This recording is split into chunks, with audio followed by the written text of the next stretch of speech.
এদিকে যারাই জয়েন হচ্ছেন সকলের মাইকই মিউট অবস্থায় থাকবে প্রথম অবস্থায়। কেউ যদি কথা বলতে চান তাহলে তার মাইকটা আনমিউট করে কথা বলতে হবে। আর ভিডিও যদি কেউ চান অন রাখতে তাহলে অন রাখতে পারেন। অফ রাখতে চাইলেও কোনো সমস্যা নেই, এটা প্রত্যেকের ব্যক্তিগত বিষয়। যারা চান ভিডিও অন রাখতে পারেন অথবা অফ রাখতে পারেন। তো আমরা যেহেতু 2-3 মিনিট অপেক্ষা করছি, কেউ যদি চান আপনি কোথায় আছেন, কোন জায়গা থেকে জয়েন করেছেন আমাদের সাথে শেয়ার করতে পারেন। মাইক আনমিউটের জন্য নিচেই অপশন পাবেন, নিচেই অপশন পাবেন মাইক দেওয়া আছে, সেখানে আনমিউট করে আপনার নাম এবং কোন জায়গা থেকে আপনি জয়েন হয়েছেন, সাথে সে আপনার যেতে চাচ্ছেন বা প্রস্তুতি কতটুকু নিয়েছেন আমাদের সাথে শেয়ার করতে পারেন। আমরা 2-3 মিনিটের মধ্যে ইনশাল্লাহ মূল আলোচনায় চলে যাব। আসসালামু আলাইকুম। আমি মোহাম্মদ লিয়াজউদ্দিন খান, নারায়ণগঞ্জ থেকে বলছিলাম। জি হ্যালো। হ্যাঁ, আমি মোহাম্মদ লিয়াজউদ্দিন খান, নারায়ণগঞ্জ থেকে বলছিলাম। জি জি জি ভাই, শুনতে পাচ্ছি।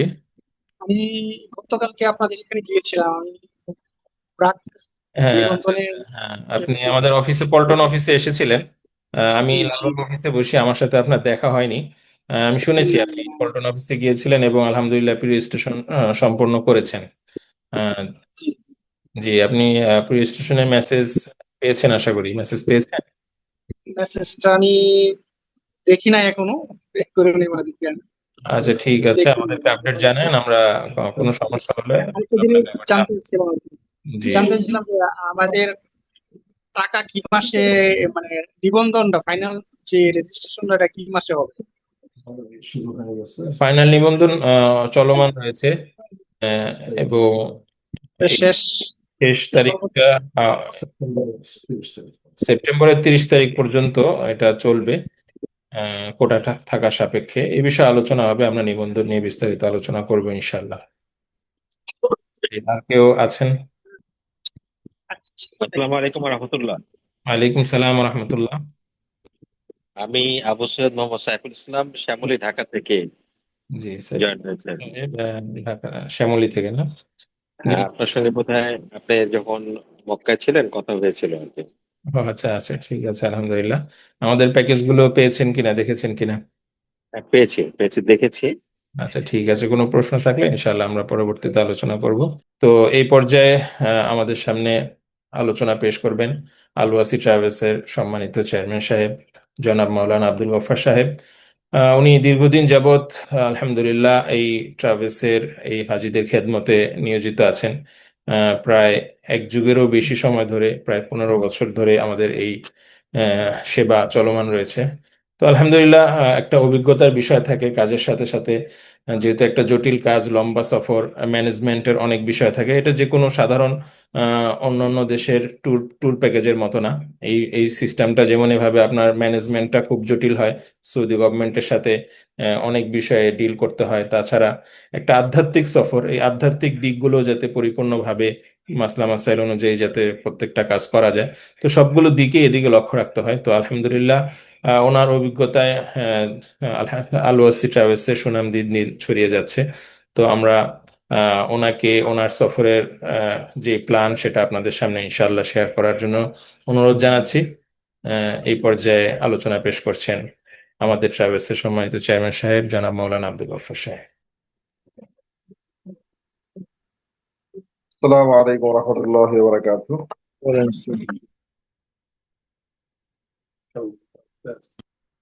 জি, আশা করি সবাই শুনতে পাচ্ছেন।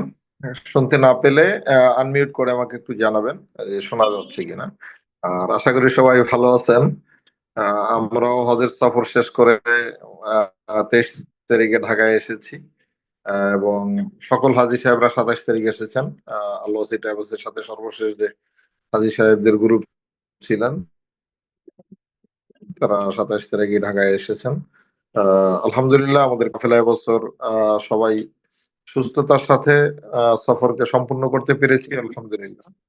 ইন্নাল হামদালিল্লাহি তাআলা আউযু বিল্লাহি মিনাশ শাইতানির রাজীম বিসমিল্লাহির রহমানির রহিম ইন্না আউওয়ালা বাইতিন উযিয়া লিন-নাস লাল্লাযী বিবাক্কাতা মুবারাকান ওয়া হুদাল লিল আলামিন ওয়া ক্বালা তাআলা ওয়া আম্মা বিনি'মাতি রাব্বিকা ফাহাদ্দিস।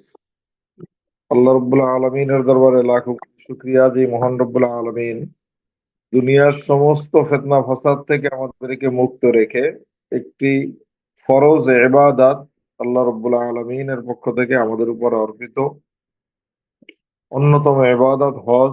এই হজ সংশ্লিষ্ট হজ কিভাবে আদায় করতে পারি, বাইতুল্লাহ সফর কিভাবে করতে পারি, আমার ফরজ ইবাদত আমি কিভাবে সম্পন্ন করতে পারি, এই বিষয়গুলো নিয়ে আলোচনা করার, আলোচনা শোনার এবং আলোচনায় বসার তৌফিক দান করেছেন। এজন্য আল্লাহর কাছে শুকরিয়া আদায় করি, আলহামদুলিল্লাহ।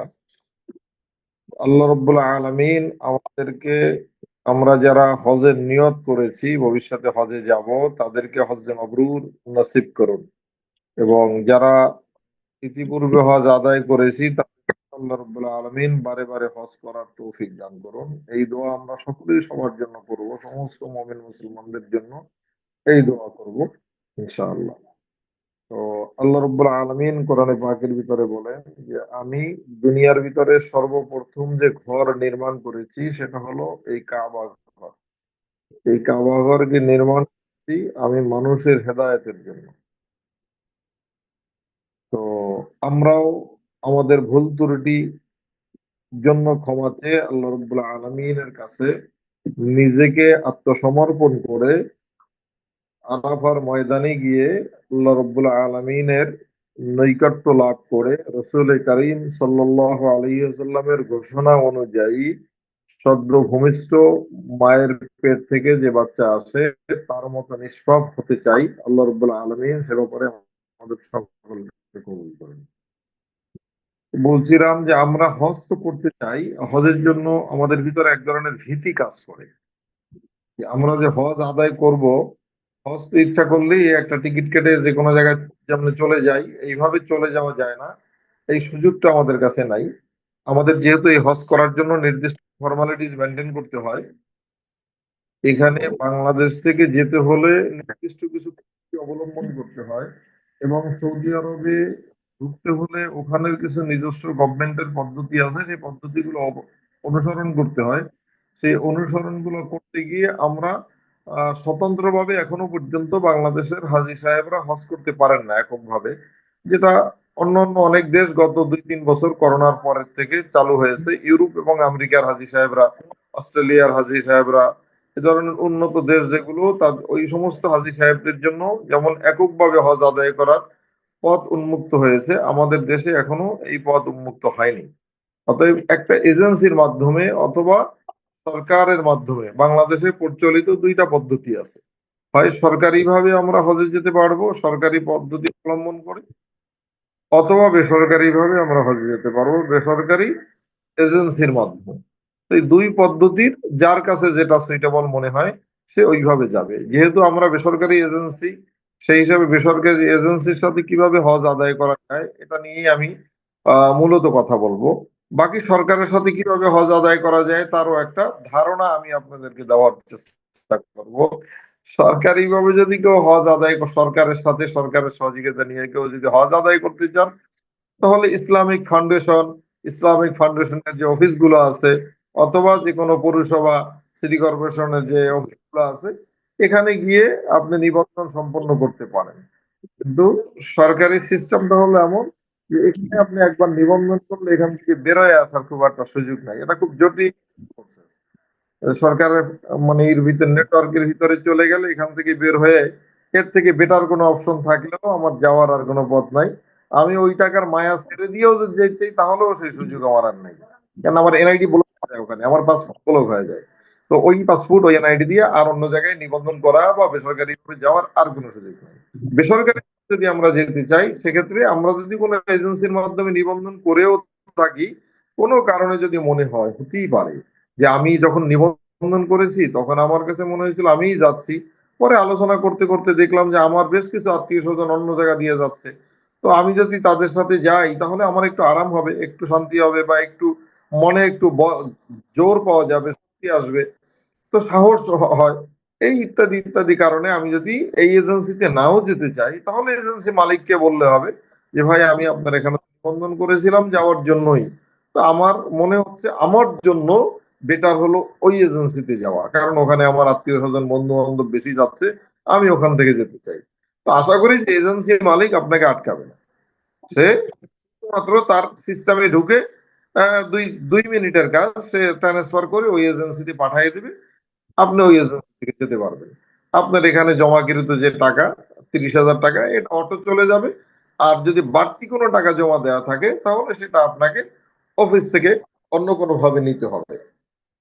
আশা করি সেই পদ্ধতিটা বেসরকারিতে অ্যাভেলেবেল চালু আছে, যে এক এজেন্সিতে যদি আমি নিবন্ধন করে ফেলি তাহলেও আমার দরকারে, আমার প্রয়োজনে, আমার ইবাদতের স্বার্থে, আমার শারীরিক প্রয়োজনে আমি অন্য এজেন্সিতে যেতে চাইলে আমি যেতে পারবো। সামান্য কিছু দুষ্ট এজেন্সি বাদ দিলে বাট মেজরিটি এজেন্সি আপনাকে এই সহযোগিতাটা করবে বলেই আমাদের বিশ্বাস, বা আমরা যতটুকু জানি আমাদের আশপাশে যে এজেন্সি গুলো আছে তারা এই সহযোগিতা করে থাকেন। হ্যাঁ, তারা আপনাকে আপনার সাথে বসার চেষ্টা করবে, আপনাকে বুঝাবার চেষ্টা করবে যে আপনি আমার সাথে গেলে আমি আপনার খেদমত করব, বা আপনার অসুবিধা হবে না, আপনাকে আমি যেই ধরনের প্যাকেজ দিলে বা যেই ধরনের সাপোর্ট দিলে আপনি সুন্দরভাবে হজ আদায় করতে পারবেন, উনি আপনাকে তার সাথেই নেওয়ার চেষ্টা করবে, এটাই স্বাভাবিক। কিন্তু তারপর আপনি যদি জোর রিকোয়েস্ট করেন এবং এদের সাথে বসেন, ইনশাল্লাহ যে কোনো এজেন্সি আপনাকে ট্রান্সফার দিবে। এটা হলো বেসরকারি একটা সুযোগ। আর সরকারি ভাবে একবার ঢুকে গেলে ওখান থেকে বের হওয়াটা একটু জটিল। তো এটা ছিল মানে পদ্ধতি।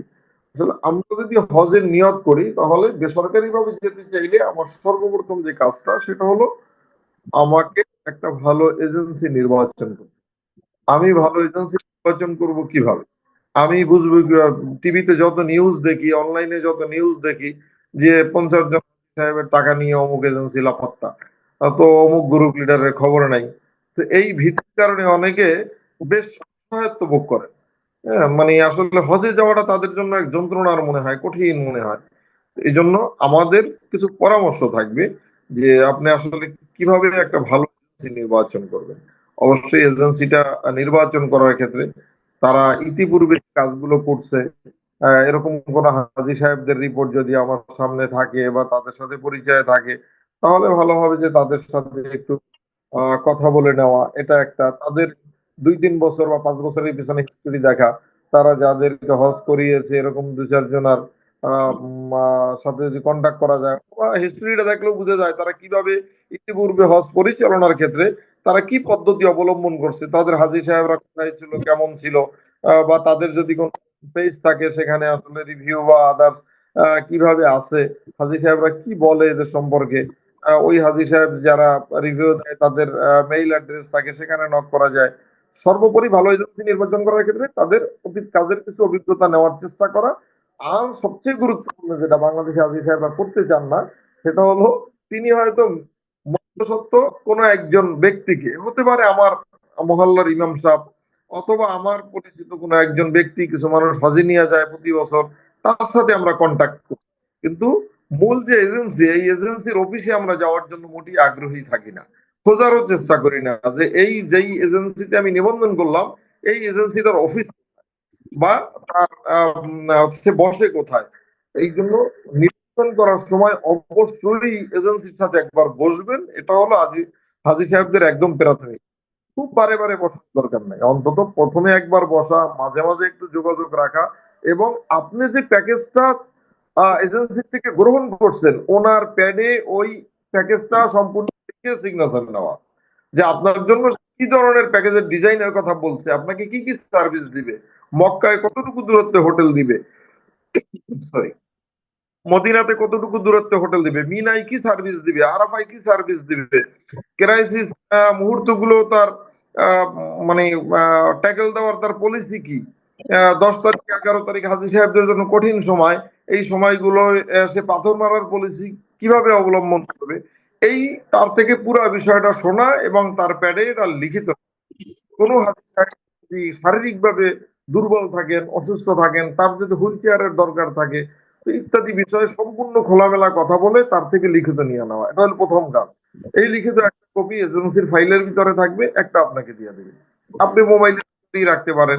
এটা দেখে দেখে আপনি যখনই আপনি লিখিতটা নিবেন এই এজেন্সি আপনার প্রতি এক ধরনের মানে দায়বদ্ধতার মধ্যে পড়ে যাবে, সে একটু ভীতু হবে, সে এটা দিতে বাধ্য। যদি সে না দেয় তাহলে আপনার অনেক স্পেস আছে, অনেক কিছু করার সুযোগ আছে। তো সেই হিসাবে এই লিখিতটা যে দিবে মনে করবেন যে না এজেন্সির এই সার্ভিসটা দেওয়ার জন্য সে সম্মত আছে। আর মৌখিকভাবে যতই বলুক কিন্তু এই কথাগুলো তারা মনে রাখতে চায় না। হ্যাঁ, আপনার একেবারে ঘনিষ্ঠজন হলে ভিন্ন বিষয়, লিখিত সব লাগে না, কিন্তু অপরিচিত হলে বা স্বল্প পরিচিত হলে আপনার প্যাকেজটা আপনি সুন্দরভাবে লিখিত নিয়ে তার প্যাডে সিল সিগনেচার নিয়ে নেবেন। এটা হলো এক। এজেন্সির অফিসে অবশ্যই যেতে হবে। এই যাওয়াটা, অফিস ভিজিট করাটা এটাও অত্যন্ত জরুরি। আপনি একজন মানুষের সাথে 10 মিনিট কথা বললে, 15 মিনিট কথা বললে আপনারা বুঝে যাবেন যে আসলে এই লোকটা কতটুকু করতে সক্ষম। আপনি 2-3টা প্যাকেজকে ঘুরে গেড়াই বলেন যে আমি যদি আসলে এইটা না পারি তো এইটা করি কেমনি হবে, তো দেখবেন যে উনি আসলে এই প্যাকেজটা বানিয়ে দিতে তাৎক্ষণিক উপস্থিত সক্ষম কিনা। আর যদি আপনি মনে করেন যে না সময় নিচ্ছে, যে আপনাকে সে হোয়াটসঅ্যাপে পাঠাবে, মেইলে পাঠাবে, ইত্যাদি ইত্যাদি বলে, তাহলে মনে করতে হবে উনি নিজে প্যাকেজ বানায় না, উনি প্যাকেজ কিনেন কোনো জায়গাতে।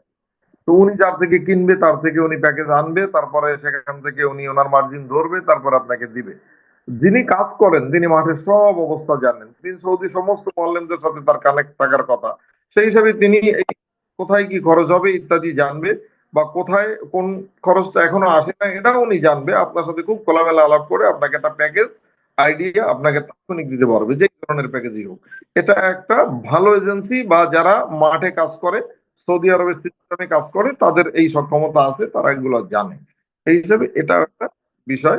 এজেন্সি নির্বাচনের ক্ষেত্রে আপনারা এই বিষয়গুলো খেয়াল রাখলে এজেন্সি, অন্তত দুষ্ট এজেন্সির পাল্লায় পড়তে হবে না। টাকা কেউ নিয়ে এসে চলে যাবে, গায়েব হয়ে যাবে, এরকম ঘটনা ঘটবে না। যদিও এই এজেন্সি একেবারেই কম, 5%, 10% সর্বোচ্চ, তারপরও এরা সস্তায় বিভিন্ন চটকদার বিজ্ঞাপন দিয়ে কিছু টাকা টাকা হাতে আসলে আস্তে করে অফিসে তালা দিয়ে দেয়, এরকম ঘটনা কিছু আছে। এ জায়গার অফিস বন্ধ করে আরেক জায়গায় অফিস খুলে, তো এই ঘটনাগুলো আছে। আমরা এর থেকে যে বাঁচতে পারি সেটা একটা বিষয়। তৃতীয় বিষয় যেটা, সেটা হলো আমার সবটা হলো এবাদত সংশ্লিষ্ট। একজন হাজী সাহেব আসলে এই জায়গায় উদাসীন থাকেন হাজী সাহেবরা। আমি যেই এজেন্সির মাধ্যমে যাচ্ছি সেই এজেন্সির মালিক আসলে হজ সম্পর্কে কতটুকু বুঝেন, উনি হজ করছেন কিনা না বিজনেসটাই বুঝেন। ওনাকে হজটা আগে বুঝতে হবে, যেটা একটা ইবাদত। তো উনি যদি এটাকে ধারণ করেন, এটা বুঝেন, তো আলহামদুলিল্লাহ। নতুবা ওনার এইখানে এমন কোন আলেম আছে কিনা যার সাথে আপনাকে পরিচয় করাই দিবে, ট্যাগ করাই দিবে, আপনাকে যিনি গাইড করবেন। গাইড তো একজন আলেমেরই হতে হবে, আলেম ছাড়া তো আর হজের গাইড হতে পারবে না। তো এই আলেম সাহেব আপনার সাথে এখান থেকে যাবে এবং বাংলাদেশে নিয়ে আসবে সমস্ত আমল, মক্কায়, মদিনায়, মিনায়, আরাফায়, মুজদালিফায় তিনি আপনার সাথে থাকবেন কিনা। নাকি না নাকি 10 দিনের জন্য বা 12 দিনের জন্য কোনো জায়গায় হায়ার করে আনা হয়েছে, উনি মোটামুটি মিনা দিয়ে আইসে আপনাকে মক্কায় ফালায় চলে আসবে। তো এরকম এই বিষয়গুলো একটু খেয়াল করা, যে আপনার গাইড আপনার সাথে এখান থেকে যাবে, বা অথবা আপনি যাওয়ার আগেই যাবে, পুরো হজের সময় আপনার সফরের পুরো সময় আপনার সাথে গাইড থাকবে। এইটা এজেন্সি এটা করবে কিনা, এজেন্সির সেই গাইড আছে কিনা, সেই সক্ষমতা এজেন্সির আছে কিনা, এটা একটা গুরুত্বপূর্ণ বিষয়। জন্য ভালো গাইড এজেন্সিতে থাকা, আলেম গাইড থাকা অত্যন্ত জরুরি। এই হলো দ্বিতীয় বিষয়। তৃতীয় বিষয় হলো মালিক নিজে হজে যান কিনা। মক্কাতে হঠাৎ বড় কোনো সমস্যা হয়েছে, কাজ করতে গেলে যেমন এজেন্সি গুলো অবশ্যই কিছু প্রফিটও করে, না হলে সে অফিস চালাবে কিভাবে, সে তার কর্মচারী চালাবে কিভাবে, নিজে চলবে কিভাবে। কিন্তু আপনি যে প্রফিট করেন এই দায়বদ্ধতাটা তো একজন কর্মচারীর নাই। আপনি তো টাকাটা আপনার অ্যাকাউন্টে, ওখানে হঠাৎ কোনো ক্রাইসিস আসলে সেখানে হয়তো অল্প স্বল্প টাকা না, হজের মধ্যে এমন ক্রাইসিস আসে যে হঠাৎ করে আজকে 10, 20, 30 হাজার রিয়াল দিয়ে এটা ট্যাকেল দিতে হয়। এটা মালিক ছাড়া এটার পক্ষে সম্ভব না, এটা ট্যাকেল দেওয়া মেসাকার অবস্থা হয়ে যায়। হঠাৎ করে হোটেল চেঞ্জ করে ফেলতে হয় রাতারাতি, নতুন হোটেল ভাড়া করতে হয়, সেখানে যেতে হয়, 1000, 50,000, 1 লাখ, 2 লাখ রিয়ালও চলে যায়। তো এই যে হজের এজেন্সির মালিক হজে যান কিনা, এটা একটা বিষয়। যদি না যান তাহলে কোন দুর্ঘটনা না হইলে তো আলহামদুলিল্লাহ, কিন্তু কোন দুর্ঘটনা হইলে এটা সামাল দেওয়ার কেউ থাকবে না। এই জন্য এটাও একটা বিষয় জেনে নেওয়ার, যে হজের এজেন্সির মালিক হজে যান কিনা, এজেন্সির সক্ষমতা কতটুকু। আপনি যে প্যাকেজটা চাচ্ছেন, উনি হয়তো 2টা প্যাকেজ কোনো জায়গা দিয়ে বানাই আনছে, ওই 2টা প্যাকেজই বিক্রি করে, কিন্তু আপনার জন্য একটা 12 দিনের প্যাকেজ দরকার, 15 দিনের প্যাকেজ দরকার, 18 দিনের প্যাকেজ দরকার, 22 দিনের প্যাকেজ দরকার, 5 স্টার দরকার, 3 স্টার দরকার, নর্মাল দরকার, শিফটিং দরকার, নন শিফটিং দরকার, হুইল চেয়ার দরকার, মিনা আরাফায়, এই যতগুলো বিষয় আছে সবগুলো উনি আপনাকে বানায় দেখাতে পারবে কিনা, এই সক্ষমতা এজেন্সির আছে কিনা। এই সক্ষমতা অনেক এজেন্সির নেই, বাংলাদেশে 80% এজেন্সির এই সক্ষমতা নেই, যে সব ধরনের প্যাকেজ বানায় সে কাজ করতে পারবে। 20% এজেন্সির সেই সক্ষমতা বাংলাদেশে আছে, তারা এই কাজগুলো করে, অন্যরা তাদের থেকে প্যাকেজ কিনা বিক্রি করে, এরপর এটা নিয়ে নানা হেস্তনেস্ত। উনি আপনার থেকে নিছে, ওই এজেন্সি আপনার থেকে নিছে 10 লাখ টাকা, উনি যার থেকে প্যাকেজ কিনছে তারে দিছে 8 লাখ টাকা, সে আপনাকে তার সার্ভিস দিবে 8 লাখ টাকার, ওর মধ্যে সে প্রফিট করবে। তো দেখা যায় সার্ভিসটা আর হয় না, গোলেমালে এলোমেলো হয়ে যায়, আপনিও কষ্ট পাবেন, আপনারাও কষ্ট পাবেন, আবার আপনার টাকাটাও। এই ক্ষেত্রে যে সার্ভিসটা উনি যে দিবে, এই প্যাকেজটা বানাবার সক্ষমতা ওনার আছে কিনা। এরপর হলো এক একজন হাজী সাহেবের শারীরিক অবস্থা এক এক রকমের থাকে, বয়সের চাহিদা বয়সের অবস্থা এক এক রকম থাকে, 70-80 বছরের থাকে, 30 বছরের থাকে। এই ক্ষেত্রে এজেন্সির এই হাজী সাহেবদের উপর বয়সের বিবেচনা, তার শারীরিক অবস্থা বিবেচনায় তাকে একটা প্যাকেজ বানাই দিতে সক্ষম কিনা। এই প্যাকেজের ভিতরে যা যা দরকার, ইয়ংদের জন্য একরকম সাজেশন থাকার দরকার, মুরব্বীদের জন্য এক ধরনের সাজেশন থাকার দরকার, এবং এইগুলো ম্যানেজ করা। গ্রাম এবং শহরের হাজি অনেক একাকার করে ফেলে, এর দ্বারা যে অসুবিধাগুলো হয়, অসুবিধা হলো আপনার বাথরুম ব্যবহার। গ্রামের মানুষ বাথরুম ব্যবহার এক রকমের, শহরের মানুষের ব্যবহার অন্য রকমের। গ্রামের একজন মানুষ, আমি কাউকে ছোট করে তো কথা বলতে পারি না, সবাই আল্লাহর মেহমান, কিন্তু ওনাদের অভ্যস্ততা, পরিবেশ এক এক রকম। এই জন্য দেখা যায় যে গ্রামের একজন মানুষ যদি শহরের একজন হাজী সাহেবের ভিতরে ঢুকাই দেওয়া হয়, তখন দেখা যায় যে এই বাথরুম উনি আর ব্যবহার করতে পারেন না, ওনার জন্য একটা বিরাট জুলুম হয়ে যায়। তখন উনি এখন বাইতুল্লাহ নামাজ পড়তে যাবেন, উনি বাথরুমেই যেতে পারেন। অতএব এই বিষয়গুলো খেয়াল রাখতে হয় এজেন্সি সেইগুলো। সর্বশেষ বিষয় সেটা হলো থেকে নিবন্ধন। মাঝখানে 15 দিন বন্ধ ছিল প্রাক নিবন্ধন, গতকালকে থেকে প্রাক নিবন্ধন শুরু হয়েছে, যদিও মূল নিবন্ধন আজকে থেকে শুরু হওয়ার কথা, কিন্তু আপনারা যারা হজে যেতে চান তারা প্রাক নিবন্ধন করে রাখবেন। নিবন্ধন যখন শুরু হবে তখন পলিসি অনুযায়ী আমরা নিবন্ধন করব। বাচ্চাদের জন্য পলিসি হলো এবছর এখনো পর্যন্ত 15 বছরের নিচে বাচ্চাদের, 12 বছরের নিচে বাচ্চাদের নিবন্ধন করা নিষেধ আছে। 12 বছরের প্লাস তাদের প্রাক নিবন্ধন চলমান আছে। পরবর্তী সৌদি আরবের ঘোষণা আসলে আমরা বুঝতে পারবো যে কত বছরের জন্য। আগামী বছরের প্যাকেজ এখনো পরিপূর্ণ আসে নাই, তো আসলে আমরা যখন সৌদি আরবের সাথে আমাদের হজ চুক্তি হবে 2027-এর, ওইখানে আমরা চুক্তিতে পাবো যে আসলে কি হবে। কিন্তু এখন পর্যন্ত 12 প্লাস তারা যেতে পারবে, এই মর্মে ঘোষণা আছে। এই হলো মোটামুটি আলোচনা। আর সবশেষ যে বিষয়টা আলোচনা করব, আমরা আশা করব আপনাদের ভিতরে যারা আমাদের সাথে হজের সফর করতে চান, অনেকে ইতিমধ্যে আমাদের সাথে যোগাযোগ করছেন। একটু আগে একজন কথা বললেন নারায়ণগঞ্জ থেকে গতকালকে এসে নিবন্ধন করে গেছেন, আলহামদুলিল্লাহ। আজকেও আমরা প্রায় 22-23 জন প্রাক নিবন্ধন সম্পন্ন করেছি আজকে। চলমান আছে আলহামদুলিল্লাহ, আল্লাহসি অত্যন্ত সুনামের সাথে শুরু লগ্ন থেকে এখনো পর্যন্ত কাজ করে যাচ্ছে। যে কোনো ধরনের প্যাকেজ করা, 12 দিন থেকে শুরু করে 40 দিনের প্যাকেজ আমরা করে থাকি।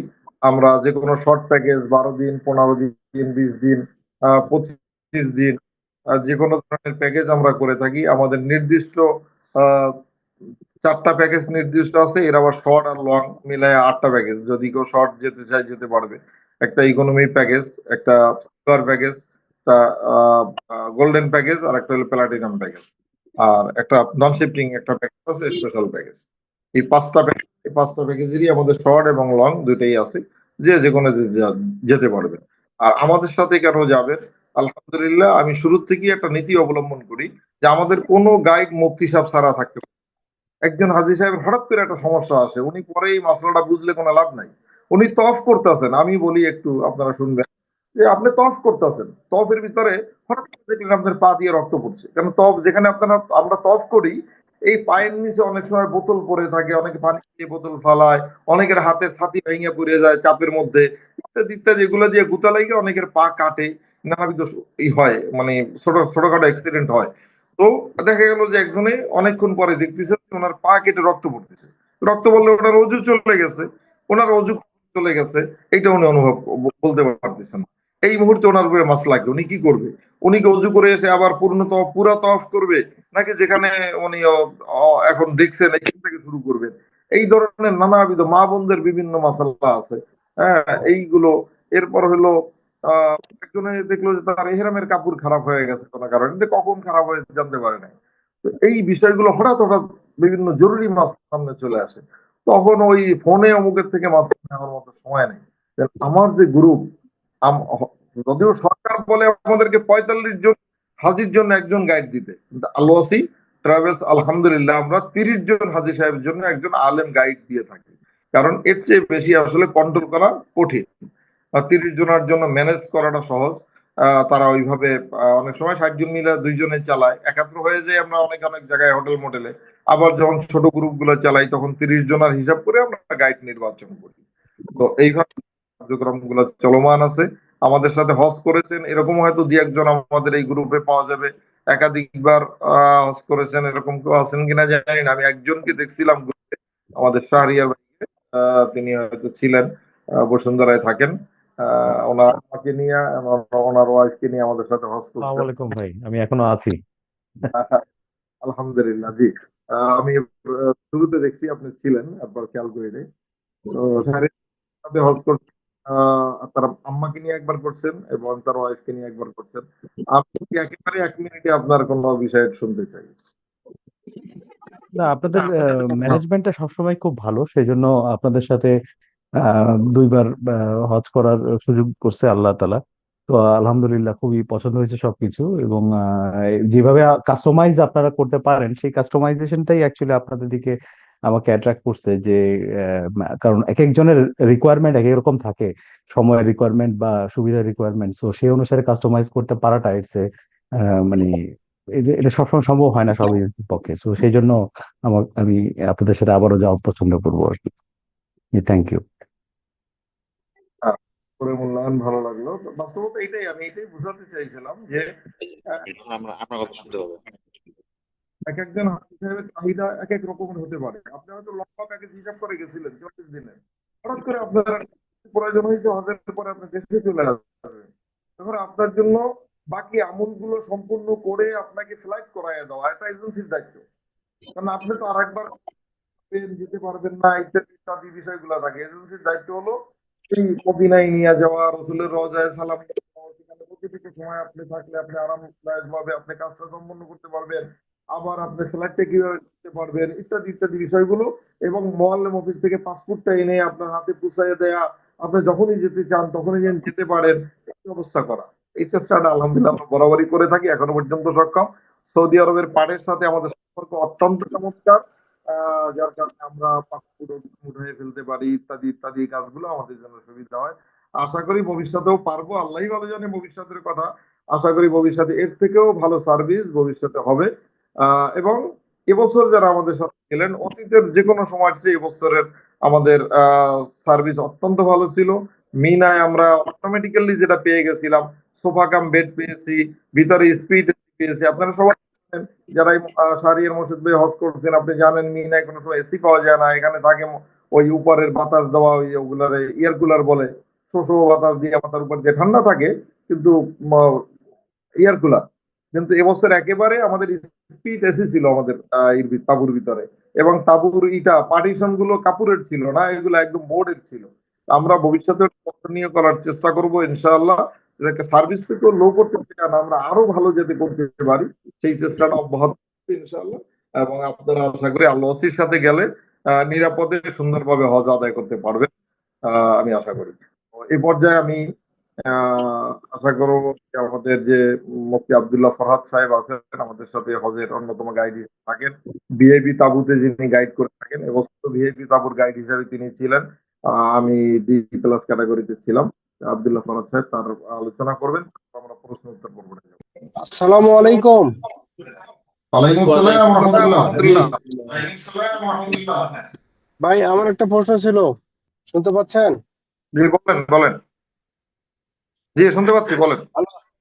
ভালো আছেন? জি আলহামদুলিল্লাহ ভালো আছেন ভাই, আপনি তো প্রাক নিবন্ধন করে ফেলছেন। জি বলেন। জি জি, আমি একটা জার্নিতে আছি, দোয়া চাই, ঠিক আছে? আমি এখন যশোরে, আমি এই গাড়িতেই আপনি মিটিং এ জয়েন করছি। যে সঙ্গে বলছে মানে আপনি এই যে হজের পরে আসার পরে একটা সবাইকে নিয়ে বসার একটা ব্যবস্থা করেন, এটা কবে নাগাদ হইতে পারে? আপনি আসার পরে সবাইকে নিয়ে একটা বসার ব্যবস্থা করেন, সাধারণত শুনছি অন্যান্য বছর, এবার কি বসবেন? আমরা 21 বা 22 তারিখে 21 বা 22 তারিখে আমরা একটা হজ পুনর্মিলনী করব ইনশাআল্লাহ। আচ্ছা, একটু আগে একটু এবং মেসেজ দিন, শুধুমাত্র তাহলে আমাদের জন্য সুবিধা হবে। প্রচার করবো যারা ভবিষ্যতে যেতে চায় তাদেরকে নিয়ে, যারা এবছর ঘুরে আসছে গত একাত্রে বসে আমরা গল্প করব, অভিজ্ঞতা শুনবো পুরাতন হাজী সাহেবদের, নতুন যারা যেতে চান তাদের জন্য একটা আয়োজন থাকবে, এবং নতুন যারা যাইতে চান তাদের জন্য আগামীতে কি কি গিফট আল্লাহর পক্ষ থেকে দেয়া যায়, এই ব্যাপারে কি কি করা যায় এটা নিয়েও চিন্তা আছে। জি, অগ্রিম জি, জি। না, আমি একটু সগির ভাইয়ের কাছ থেকে শুনলাম, তো এই অভিজ্ঞতা একটু জাস্ট আপনার সঙ্গে শেয়ার করলাম। জি, আগে আগে একটু মেসেজ দিন, তাহলে আমাদের জন্য ভালো হয়। জি, জি, দোয়া চাই। সালাম আলাইকুম। আর আমাদের একটা বিষয় বলে রাখি, মাসের 30 তারিখ এবং আগামী মাসের 1-2 তারিখ হজ মেলা থাকবে চীনমৈত্রী সম্মেলন কেন্দ্রে, সেখানে আমাদেরও স্টল। আচ্ছা, ঠিক আছে ভাই, জানান জানান। আব্দুল্লাহ ফরাজ স্যার। জি, আসসালামু আলাইকুম রহমতুল্লাহ। আলহামদুলিল্লাহ, আমরা হজের গুরুত্বপূর্ণ আলোচনা শুনলাম, হজ বিষয়ক প্যাকেজ এবং এজেন্সি নির্বাচন কিভাবে করতে হবে এবং প্যাকেজের ক্ষেত্রে কোন বিষয়গুলো গুরুত্ব দেওয়া দরকার। বিশেষভাবে উঠে এসেছে যে মানে সব রকমের প্যাকেজ যারা করতে সক্ষম এরকম এজেন্সি আপনি নির্বাচন করার চেষ্টা করবেন। কারণ প্যাকেজ নিয়ে দীর্ঘদিন পর্যন্ত আলোচনা চলতে থাকে, মূল নিবন্ধনের পরেও প্যাকেজ কম বেশি একটা আলোচনা চলতে থাকে। তো আপনি আগেই নিবন্ধন শেষ করে ফেললেন, মূল নিবন্ধন, কিন্তু তাদের প্যাকেজ করার অ্যাভেলেবিলিটি আছে কিনা সেটা আপনি যাচাই করলেন না। তখন দেখা গেছে পরবর্তীতে আপনার মন মতো তারা প্যাকেজ দিতে পারছে না। তো আগে যাওয়া পরে যাওয়া সব ধরনের প্যাকেজ করার অ্যাভেলেবিলিটি আছে কিনা বিষয়টি আপনি বুঝার চেষ্টা করবেন, তারপরে ইনশাআল্লাহ বুকিং দেওয়ার চেষ্টা করবেন।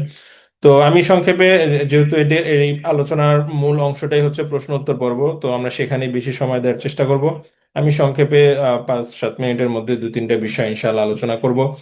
প্রথমে হচ্ছে যেই প্রশ্নটা আমাদের হাজী সাহেবদের সর্বপ্রথম আসে বা প্রথম যে চিন্তাটা মাথায় আসে সেটা হচ্ছে, আমি সফরে যাচ্ছি, আমি কেমন হোটেলে থাকবো, কোন জায়গায় আমাদেরকে রাখবেন, আমাদের হোটেল কত দূর হবে। তো এদিকে আমাদের হোটেলে মূলত 3টা ক্যাটাগরি থাকে। একটা হচ্ছে ইকোনমি ক্যাটাগরি, আরেকটা হচ্ছে সিলভার, গোল্ডেন। ইকোনমি প্যাকেজের এক ধরনের হোটেল থাকে, সিলভার প্যাকেজের এক ধরনের হোটেল থাকে এবং গোল্ডেন প্যাকেজের এক ধরনের হোটেল থাকে। ইকোনমি প্যাকেজ সাধারণত আপনার 800-900 মিটারের মধ্যে আমাদের মক্কা মদিনায় হোটেল থাকে। এটা আপনার আমাদের প্যাকেজগুলোতে আরো ডিটেলস দেওয়া থাকবে, লেখা থাকবে প্রত্যেকটা প্যাকেজের হোটেলের দূরত্ব, এবং যেটা লেখা থাকবে ইনশাল্লাহ আপনি সেটার মধ্যেই পাবেন, এর বাইরে যাওয়ার কোনো সুযোগ নেই।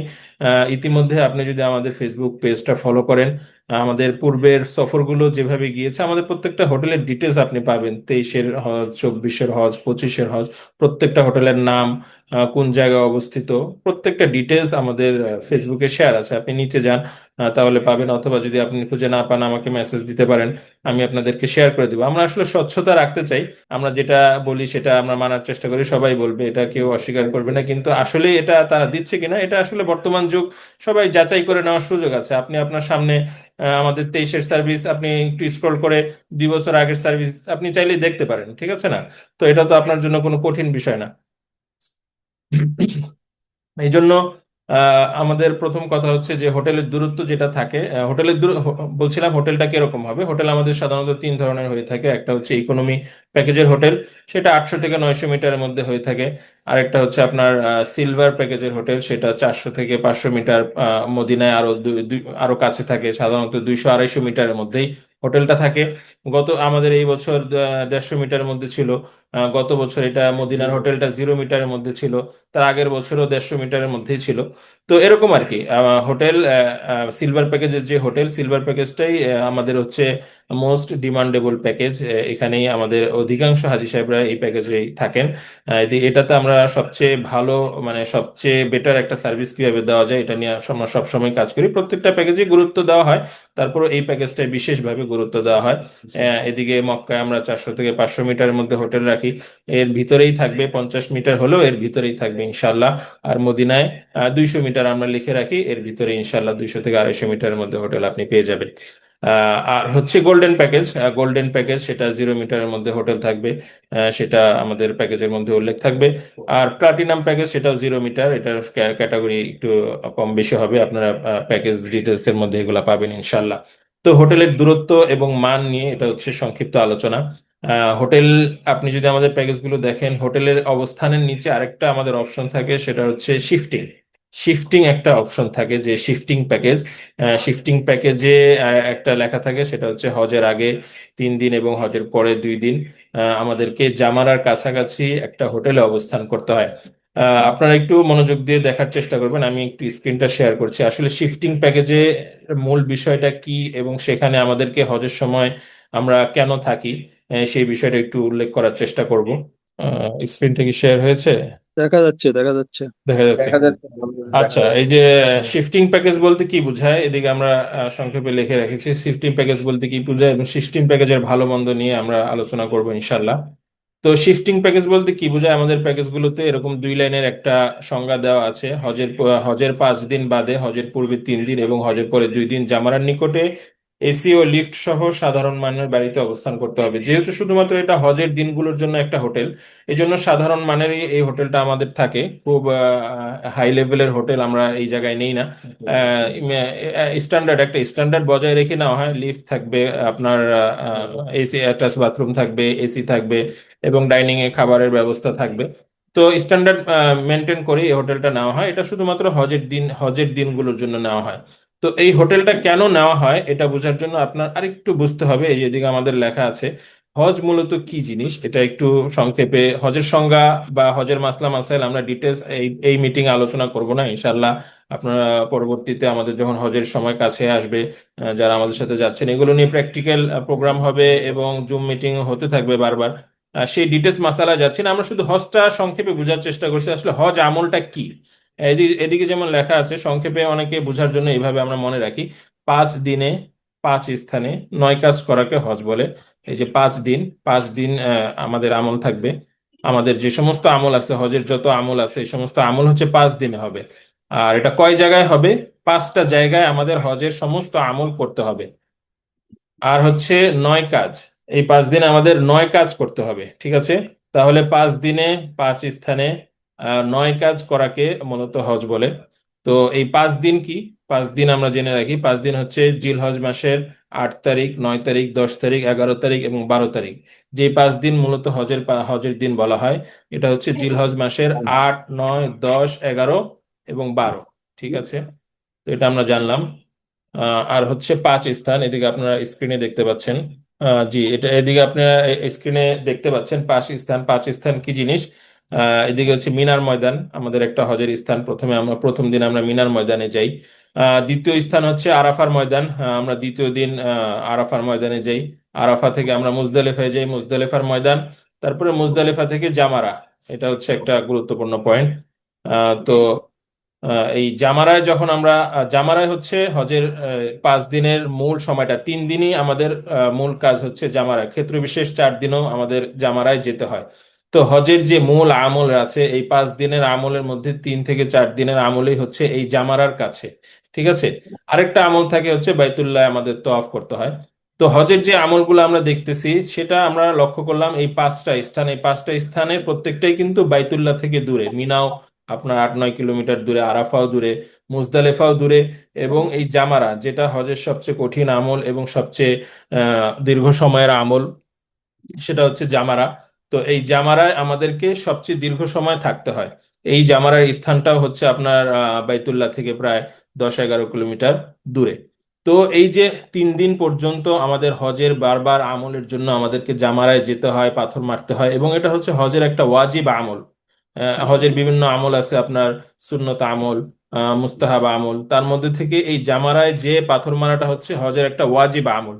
তো এই আমলটা যাতে কোনো বিঘ্ন না ঘটে, এই আমলের মধ্যে যাতে কোনো ত্রুটি না আসে, এই জন্য আমরা কি করি, হজের দিনগুলোতে, হজের এই 5 দিনের জন্য আমরা একটা হোটেল নিয়ে থাকি। সেটা হচ্ছে এই জামারার কাছাকাছি একটা হোটেল নিয়ে থাকি। তো এই জামারার কাছাকাছি এই হোটেলটা, এটাকে আমরা শিফটিং প্যাকেজ বলি। অর্থাৎ মক্কাতে হজের এই দিনগুলো বাদে আমরা বাইতুল্লাহর কাছাকাছি আমাদের হোটেল থাকবে। হজের দিনে শুধু আমরা জামারার কাছাকাছি চলে আসব, যাতে কি হয়, আমাদের হজের আমলটা আমরা সুন্দরভাবে পালন করতে পারি এবং জামারায় সহজভাবে যেয়ে আমরা শয়তানকে পাথর মারতে পারি। এর বিস্তারিত আলোচনা ইনশাল্লাহ, যদি অস্পষ্টতা থাকে এখনো, আমরা সেটা অফিসে এসে আলোচনা করলে ইনশাল্লাহ আরো স্পষ্ট হবে। আমরা এরপরের সেকশনে আসলে হজের আমলগুলো কি সংক্ষেপে লিখে রেখেছি। হজের 3টা ফরজ, এই 9 কাজের মধ্যে 3টা হচ্ছে ফরজ, 6টা হচ্ছে ওয়াজিব। এটার বিস্তারিত গেলাম না। তো কথা হচ্ছে জামারার আমলটা আমি বলতেছিলাম সবচেয়ে দীর্ঘদিনের মানে দীর্ঘ সময়ের সাথে সাথে হচ্ছে এই আমলটাই হচ্ছে হজের সমস্ত আমলের মধ্যে থেকে সবচেয়ে কঠিন আমল, সবচেয়ে বেশি হাঁটতে হয়, প্রচন্ড রোদ থাকে, হেঁটে যাওয়া ছাড়া এদিকে আপনার কোনো গাড়িতে যাওয়ার কোনো সিস্টেম নাই, পুরা পথটাই হচ্ছে আপনার হাঁটা পথ। আপনি যদি গুগল ম্যাপে দেখেন যে দীর্ঘ এলাকা জুড়ে শুধু মানুষ হাঁটতেছে, বা বিভিন্ন আপনি নিউজ টিউজ দেখেন, তো দীর্ঘ জায়গা জুড়ে প্রচুর হাঁটতে হয়। তো জামারায় আমলটা হচ্ছে কঠিন আমল। এবং এমনকি আপনি যদি ইতিহাস গুলো তালাশ করেন যে হজের সময় যত বেশি দুর্ঘটনা ঘটেছে, ইদানিং আলহামদুলিল্লাহ ব্যবস্থাপনা অনেক উন্নত, অ্যাক্সিডেন্ট বা দুর্ঘটনা খুব কম ঘটে। তবে ইতিপূর্বে যত মানে দুর্ঘটনা ঘটেছে, মানুষ হতাহত হয়েছে, এক এক 2017-18 দিকে একবার আপনার মানে পায়ে চাপা পড়ে আপনার 1500-2000 মানুষ কি করে ইন্তেকাল করেছিলেন। তো সেই জায়গাগুলো কোথায় ছিল? সেগুলো ছিল কিন্তু এই যে মিনা থেকে জামারা যাওয়ার পথে, জামারার পথেই। এমনকি 2-1 বছর আগেও হিট স্ট্রোকে অনেক মানুষ মারা গিয়েছেন, গত বছরের আগের বছর। সেই ঘটনাগুলো কিন্তু আপনার জামারায় যাওয়ার পথে। যত দুর্ঘটনা ঘটে হজের সময় সেই প্রত্যেকটাই হচ্ছে জামারায় যাওয়ার পথে। এবং এই আমলটাই হচ্ছে সবচেয়ে কঠিন আমল। আপনারা যারা হজ করে এসেছেন তাদের থেকে শুনতে পারেন যে ভাই হজের দিনে যে আমলগুলা করতে হয় তার মধ্যে সবচেয়ে কঠিন আমল কি? সে বলবে যে ভাই 10 তারিখে পাথর মারতে যাওয়া, জামারায় যাওয়া, শয়তানকে পাথর মারতে যাওয়া হচ্ছে সবচেয়ে কঠিন আমল। তো এই আমলটাকে কিভাবে সহজ করা যায়, এই জন্য হচ্ছে আমাদের শিফটিং প্যাকেজ, যেখানে আমরা হজের সময় একটা বিশেষ জামারার কাছে একটা বিশেষ হোটেলের ব্যবস্থা রাখি। সেই হোটেলে আসা যাওয়া করে আপনারা যেন পাথর মারতে পারেন। তবে কেউ যদি চান স্থায়ী প্যাকেজ নেবেন না, আপনি শিফটিং প্যাকেজে জামারার কাছাকাছি হজের দিনগুলোতে আসবেন না, আপনি স্থায়ীভাবে কোথায় থাকবেন, সবসময় মক্কাতেই থাকবেন, এরকম যদি স্থায়ী প্যাকেজ নিতে চান, সেই ব্যবস্থাপনা আমাদের কাছে থাকবে আলহামদুলিল্লাহ। আপনার শরীরের কন্ডিশন অবস্থা বুঝে আপনি এই প্যাকেজ গ্রহণ করার চেষ্টা করবেন। তো আলোচনা করছিলাম যে শিফটিং প্যাকেজ কাকে বলে। শিফটিং প্যাকেজ হচ্ছে হজের দিনগুলোতে শুধুমাত্র একটা বিশেষ হোটেল নেওয়া, সেটা হচ্ছে শিফটিং প্যাকেজ। এই বিষয়ে অনেকে বলে থাকেন যে শিফটিং প্যাকেজের মধ্যে বিভিন্ন প্রতারণা হয়। প্রতারণা হয় সেটা আপনার স্পষ্টভাবে বুঝতে হবে যে হজের কয় দিন আপনাকে সেই জায়গায় রাখবে। আমরা স্পষ্টভাবে লিখে দিই হজের দিন বাদে আপনাকে শুধুমাত্র আগে 3 দিন, কারণ আপনার হজের দিনগুলোতে আপনার মুভমেন্ট নিষেধ থাকে। তো এই জন্য আমাদের কিছু দিন 2 দিন আগে আপনার সেখানে চলে যেতে হয়। আবার হজের পর দিনই আপনার আবার মুভমেন্ট নিষেধ থাকে। তো এই জন্য হজের পর দিন বাদ দিয়ে আরেকদিন পরে আমাদের কি করতে হয়, মুভ করতে হয়। তো আগে 3 দিন এবং পরে 2 দিন ধরে আমরা কি করি, সেই শিফটিং প্যাকেজটা রাখি। যে বাড়তি সময় যদি আপনি থাকেন তাহলে একটা প্রতারণার শিকার হবেন। আর বিষয় হচ্ছে জামারার কাছাকাছি যদি আপনার হোটেল না থাকে, আপনাকে মক্কা থেকে শিফটিং করে দিল, কিন্তু আপনি জামারার কাছাকাছি না, শিফটিং করে এমন এক জায়গায় নিয়ে রাখলো যার কারণে কি আপনি জামারার কোনো ফায়দা আপনি নিতে পারলেন না, তখন আপনি শিফটিং প্যাকেজের মাধ্যমে প্রতারিত হবেন। শিফটিং প্যাকেজের মাধ্যমে অনেকে প্রতারিত হয়, কথা ঠিক আছে। তবে আপনাকে বুঝতে হবে যে আপনি শিফটিং প্যাকেজে আসলে কি সুবিধা নিতে চাচ্ছেন, আর সেই সুবিধাটাকে আপনি আসলে পাচ্ছেন কিনা সেটা আপনাকে বুঝতে হবে। তো এটা ছিল একটা বিষয়। একটা হচ্ছে আমাদের হোটেলের মান কিরকম হয়ে থাকে বা হোটেলের দূরত্ব কিরকম থাকে। 2 নাম্বার হচ্ছে শিফটিং প্যাকেজ বলতে কি বোঝায়। 3 নাম্বার হচ্ছে আমাদের সফরটা আসলে কত দিনের হওয়া উচিত, এই বিষয়ে আমি সংক্ষেপে বলার চেষ্টা করব। সাধারণত আমরা জানি আমাদের বাংলাদেশ থেকে যে সমস্ত হাজী সাহেবরা সফর করে থাকেন তাদের প্যাকেজ 35 থেকে 40 দিনের মধ্যে হয়ে থাকে, 38 দিন, 40 দিন। এবার আমাদের লং প্যাকেজ যেটা ছিল সেটা 39 দিন ছিল। তো এরকম 38 দিন, 39 দিন, 40 দিন এরকম সাধারণত হয়ে থাকে। আপনার হাতে যদি পর্যাপ্ত সময় থাকে আমরা অনুরোধ করব আপনি লং প্যাকেজেই যাওয়ার চেষ্টা করেন, যেহেতু বাইতুল্লাহ সফরে যাচ্ছেন, দীর্ঘ সময় নিয়ে কাবা শরীফের কাছে থাকবেন, মক্কা মদিনায় বিভিন্ন ঐতিহাসিক জায়গা ঘুরে দেখার চেষ্টা করবেন। তো যদি আপনার হাতে পর্যাপ্ত সময় থাকে আপনি লং প্যাকেজেই যাওয়ার চেষ্টা করবেন। গভর্নমেন্ট কর্তৃক যেভাবে প্যাকেজের টাইম শিডিউলটা, এই প্যাকেজের টাইম শিডিউলটা গভর্নমেন্ট কর্তৃক নির্ধারিত থাকে। আমরা যখন যাওয়ার টিকিট কাটি অটোমেটিক আমাদেরকে আসার ডেটটা দেওয়া হয়, আসার ডেট চুজ করার আমাদের অপশন তেমন একটা থাকে না। তো এই লং প্যাকেজটা সরকার কর্তৃক নির্ধারিত থাকে, এটা 38 দিন হবে না, 39 দিন হবে না, 37 দিন হবে, এই বিষয়টা সরকার কর্তৃক নির্ধারিত থাকে। তবে যদি কেউ বিশেষ ব্যস্ততার কারণে আপনি প্যাকেজকে শর্ট করতে চান, তাহলে আমরা আপনাকে অনুরোধ করব যে আপনি যদি প্যাকেজটা অন্তত 22 থেকে 25 দিনের মধ্যে করেন তাহলে ইনশাল্লাহ আপনার প্যাকেজটা সুন্দর হবে।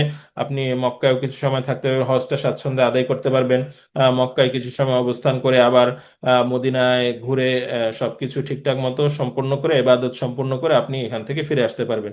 তো শর্ট প্যাকেজ যারা করতে চান, আপনাদের সময় হাতে কিরকম আছে সেই বিষয়গুলো আমাদের সামনে পার্সোনালি আলাপ করবেন। তবে এদিকে লক্ষ্য রাখতে হবে শর্ট প্যাকেজের জন্য, আপনি যদি শর্ট প্যাকেজে হয়ে থাকেন তাহলে আপনাকে বিশেষভাবে সতর্ক থাকতে হবে এজেন্সি নির্বাচনের ক্ষেত্রে। কারণ শর্ট প্যাকেজ করা মানে লং প্যাকেজ সবাই করতে পারে, যেহেতু অ্যাভেলেবেল লং প্যাকেজ হচ্ছে সরকার কর্তৃক লং প্যাকেজ নির্ধারিত আছে। ম্যাক্সিমাম এজেন্সি লং প্যাকেজ করতেছে। তবে শর্ট প্যাকেজের জন্য যদি আপনি ভালো এজেন্সি চুজ করতে না পারেন, তাহলে দেখা গেছে তারা এই শর্ট প্যাকেজের গ্রুপ মিলাইতে পারবে না। শর্ট প্যাকেজে যদি তারা গ্রুপ মিলাইতে না পারে, তাহলে তারা আপনাকে শর্ট করে আগে মদিনায় বা আপনাকে আগে আগে সব জায়গায় শিফটিং করতে হবে, আপনার কাজগুলো সব আগে আগে গোছায় আনতে হবে। তো এইটা যদি আপনাকে একটা গ্রুপ যদি না হয়, তাহলে কিন্তু এই কাজগুলো অনেকে ম্যানেজ করতে পারবে না। 2-4 জন হইলো, তখন দেখা গেছে যে তাদের জন্য এই কাজটা অনেক কঠিন হয়ে যাবে। তো এই জন্য যাদের শর্ট প্যাকেজ, তারা আপনারা একটু বিশেষভাবে সতর্ক থেকে প্যাকেজগুলো নির্ধারণের চেষ্টা করবেন। আর সর্বশেষ আলোচনা করব হচ্ছে আসলে আমাদের সাথে আপনারা যাবেন কিনা, এটা প্রত্যেকেরই আসলে ব্যক্তিগত বিষয়। আপনারা কাদের সাথে যাবেন, কোন এজেন্সি চুজ করবেন। তবে আমাদের চেয়ারম্যান সাহেব একটু আগে আলোচনা করেছেন যে আলুয়াসি ট্রাভেলসের বিশেষ কিছু দিক আছে। এক তো আমাদের অভিজ্ঞতা, দীর্ঘদিন যাবত আমরা এই লাইনে কাজ করছি, এই অভিজ্ঞতার আলোকে একটা সর্বোচ্চ মানে ভালো থেকে ভালো সার্ভিস দেওয়ার চেষ্টা করি। যারা আমাদের সাথে ছিলেন তারা ইতিমধ্যে, মানে যারা আমাদের পেজটা ফলো করেন তারা ইতিমধ্যে জেনেছেন আমাদের মিনা আরাফার তাবু এবার একটা বেস্ট তাবু ছিল বাংলাদেশের হজ যাত্রীদের মধ্যে থেকে। আপনি বলতে পারেন ভিআইপি তাবু বাদ দিলে, ভিআইপি তাবু তো বেস্ট, সেটা আছেই। যারা এই ক্যাটাগরির তাবুতে থাকতে চান, জোন ওয়ানের মধ্যে থাকতে চান, সেটা তো আছেই। সেটা তো সবসময় ভিআইপি থাকে। যারা ডি ক্যাটাগরির তাবুতে ছিলেন তারাও একটা বেস্ট সার্ভিস পেয়েছেন বাংলাদেশের অন্যান্য হজ এজেন্সিগুলো থেকে। একটা বলা যায় আমরা গুটি কয়েকটা এজেন্সি এই সার্ভিসটা আমরা প্রোভাইড করতে পেরেছিলাম, আলহামদুলিল্লাহ। তো এরকম আর কি, যাদের অভিজ্ঞতা থাকে তারা সবসময় চেষ্টা করে যে তার সামনের বছর সে এর থেকে ভালো কিভাবে দেয়া যায়। এজেন্সি মানে হজ যাত্রীদের সাথে যতটুকু চুক্তি হয় সেটা তো অবশ্যই ফুলফিল করার চেষ্টা করে। এর বাইরেও কি নতুনত্ব নিয়ে আসা যায়, কিভাবে সার্ভিসটা আরো জাঁকজমক করা যায়, সেটা চিন্তা তাদের থাকে। তো এই জন্য আমাদের অনুরোধ থাকবে যে আপনি আমাদের অফিসে আসবেন এবং আমাদের প্যাকেজগুলো বোঝার চেষ্টা করবেন। আরেকটা হচ্ছে আমাদের প্রত্যেকটা বিষয় আপনি স্বচ্ছতা খুঁজে পাবেন। আলহামদুলিল্লাহ, আমাদের প্যাকেজগুলো কিরকম ছিল, গত বছর কিরকম ছিল, হোটেলগুলো কিরকম ছিল, প্রত্যেকটা বিষয় আপনি চাইলে এদিকে বসে যাচাই করতে পারবেন। আরেকটা হচ্ছে আলেম গাইড। অনেকে শরিয়া কনসালটেন্ট কে, এটা মানে প্রসিদ্ধ শরিয়া কনসালটেন্ট খুঁজেন যে হজ এজেন্সি নির্বাচনের ক্ষেত্রে, এটা খুঁজতে পারেন, কোনো সমস্যা নেই। তবে আমি আমি যেটা আমাদের অভিজ্ঞতায় যেটা আমরা ভালো মনে করি সেটা হচ্ছে আমরাও চাইলে একজন শরিয়া কনসালটেন্ট রাখতে পারি। আমাদের গ্রুপ আলহামদুলিল্লাহ মোটামুটি বড়ই থাকে। তবে আমরা সেই জায়গায় না গিয়ে আমরা প্রত্যেকটা গাইডে যাতে অভিজ্ঞ আলেম গাইড হন সেদিকে লক্ষ্য রাখি। এই কারণে যেন আপনার পুরা সফরে, যেমন শরিয়া কনসালটেন্ট বাইরে থেকে একজন প্রসিদ্ধ কনসালটেন্ট আমরা নিয়ে আসলাম, কিন্তু তিনি কি করেন, তিনি হচ্ছে হজের 4-5 দিন একটা গ্রুপের সাথে থাকেন, থেকে উনি কিন্তু ওনার সফরকে শর্ট করে উনি চলে আসেন। তারপরেও যে পুরা গ্রুপ নিয়ে উনি মুভমেন্ট করেন তা না, উনি শুধু বিভিন্ন সেশন গুলাতে যুক্ত হন, তিনি শুধু বক্তব্য দেন, দিয়ে তিনি কিন্তু আবার ওনার জায়গায় চলে যান। তো এই জন্য যদি একজন গাইডে যদি আপনার অভিজ্ঞ মুফতি সাহেব হন, তখন কি করতে পারেন, তিনি কিন্তু প্রত্যেকটা বিষয় ধরে ধরে আপনার জামারায় চলার পথে, তারপরে মিনা আরাফা চলার পথে, মুজদালিফায় যাওয়ার পথে, সফা মারওয়া সাই করার সময় প্রত্যেকটা বিষয় কি করতে পারেন, উনি ধরে ধরে আপনাকে গাইড করতে পারেন। তো এই দিকে লক্ষ্য করলে আমি মনে করি যে আমাদের যে অভিজ্ঞ আলেমের গাইড, এটাও ইনশাল্লাহ আপনি পরিপূর্ণ সহায়তা পাবেন, পরিপূর্ণ সফরের মধ্যে এটা আপনাকে ভালো সাপোর্ট দিবে। আর একটা বিষয়ে সেটা ইতিমধ্যে আলোচনা হয়েছে, সেটা হচ্ছে এজেন্সির মালিক সফরের আপনাদের সাথে যাচ্ছে কিনা, আসতেছে কিনা, এই বিষয়টা আপনার নিশ্চিত হওয়া দরকার। কারণ এজেন্সির মালিক অনেক সময় এরকম বলবে যে ভাই আমি তো সব ম্যানেজ করে দিয়েছি, দেখেন আপনি সৌদি মানে টিকিট পেয়ে গেছেন, আপনি ভিসা পেয়ে গেছেন, তার মানে তো বোঝাই যাচ্ছে যে আমি সমস্ত ব্যবস্থাপনা করছি, যদি না করতাম তাহলে টিকিট ভিসা কি আপনি পাইতেন? তার তার মানে এখন আমাকে আর খোঁজার দরকার নেই, সৌদি গভর্নমেন্ট কি করবে, আপনার সার্ভিস আপনাকে দিবে, এরকম অনেকে বলে কি করেন, এজেন্সির মালিক সেখানে আর থাকেন না, তারা সেখান থেকে মানে ব্যবস্থাপনা করে নিজেরা নিজেদের মতো চলে আসেন। তো এই দিক থেকে আমরা আলহামদুলিল্লাহ অনেক লাকি বলা যায় যে আমাদের এজেন্সির মালিক সবসময় আমাদের সাথে থাকেন, তিনি যান, প্রত্যেকটা বিষয় লক্ষ্য করেন। অনাকাঙ্ক্ষিত বিভিন্ন বিষয় তৈরি হয়েই যেতে পারে দীর্ঘ একটা সফর, তো এই বিষয়গুলো ম্যানেজ করা হয়। তো এই দিক থেকে লক্ষ্য করে ইনশাল্লাহ আপনারা আমাদের সাথে সফর করতে পারেন। এই ছিল মোটামুটি আলোচনা। এই পর্যায়ে আপনাদের থেকে আমরা প্রশ্ন উত্তর শোনার চেষ্টা করব। আমাদের বিষয় যে কোনো বিষয়ে আপনারা সরাসরি প্রশ্ন করতে পারেন। আপনাদের মাইক সম্ভবত মিউট করা আছে, আপনারা আনমিউট করে নিজেদের মতো আপনারা প্রশ্ন ব্যক্ত করতে পারেন। আমি কিছু কথা বলতে চাইছিলাম। মিজানুর রহমান। জি জি জি জি জি আসসালামু বলেন। আলাইকুম ওয়া রাহমাতুল্লাহি ওয়া বারাকাতুহু। গাফফার ভাই, ভালো আছেন আপনি? ওয়ালাইকুম আসসালাম। জি আলহামদুলিল্লাহ, ভালো আছেন? জি, ভালো আছি আমি। এই যে ফাহাদ ভাই যে কথাগুলো বললো, এখানে যারা আহ, উপস্থিত আছেন প্রায় 36 জন আপনার সহ, যারা করে নাই তাদের জন্য আমি একটা ফাহাদ ভাইয়ের কথার উপলক্ষে আমি কথা বলতে চাই। আমি এই বছর হজ করে আসছি, কিন্তু আপনাদের ট্রাভেলস থেকে আমি হজ করি নাই, কিন্তু আমি আপনাদের ফলো করছি।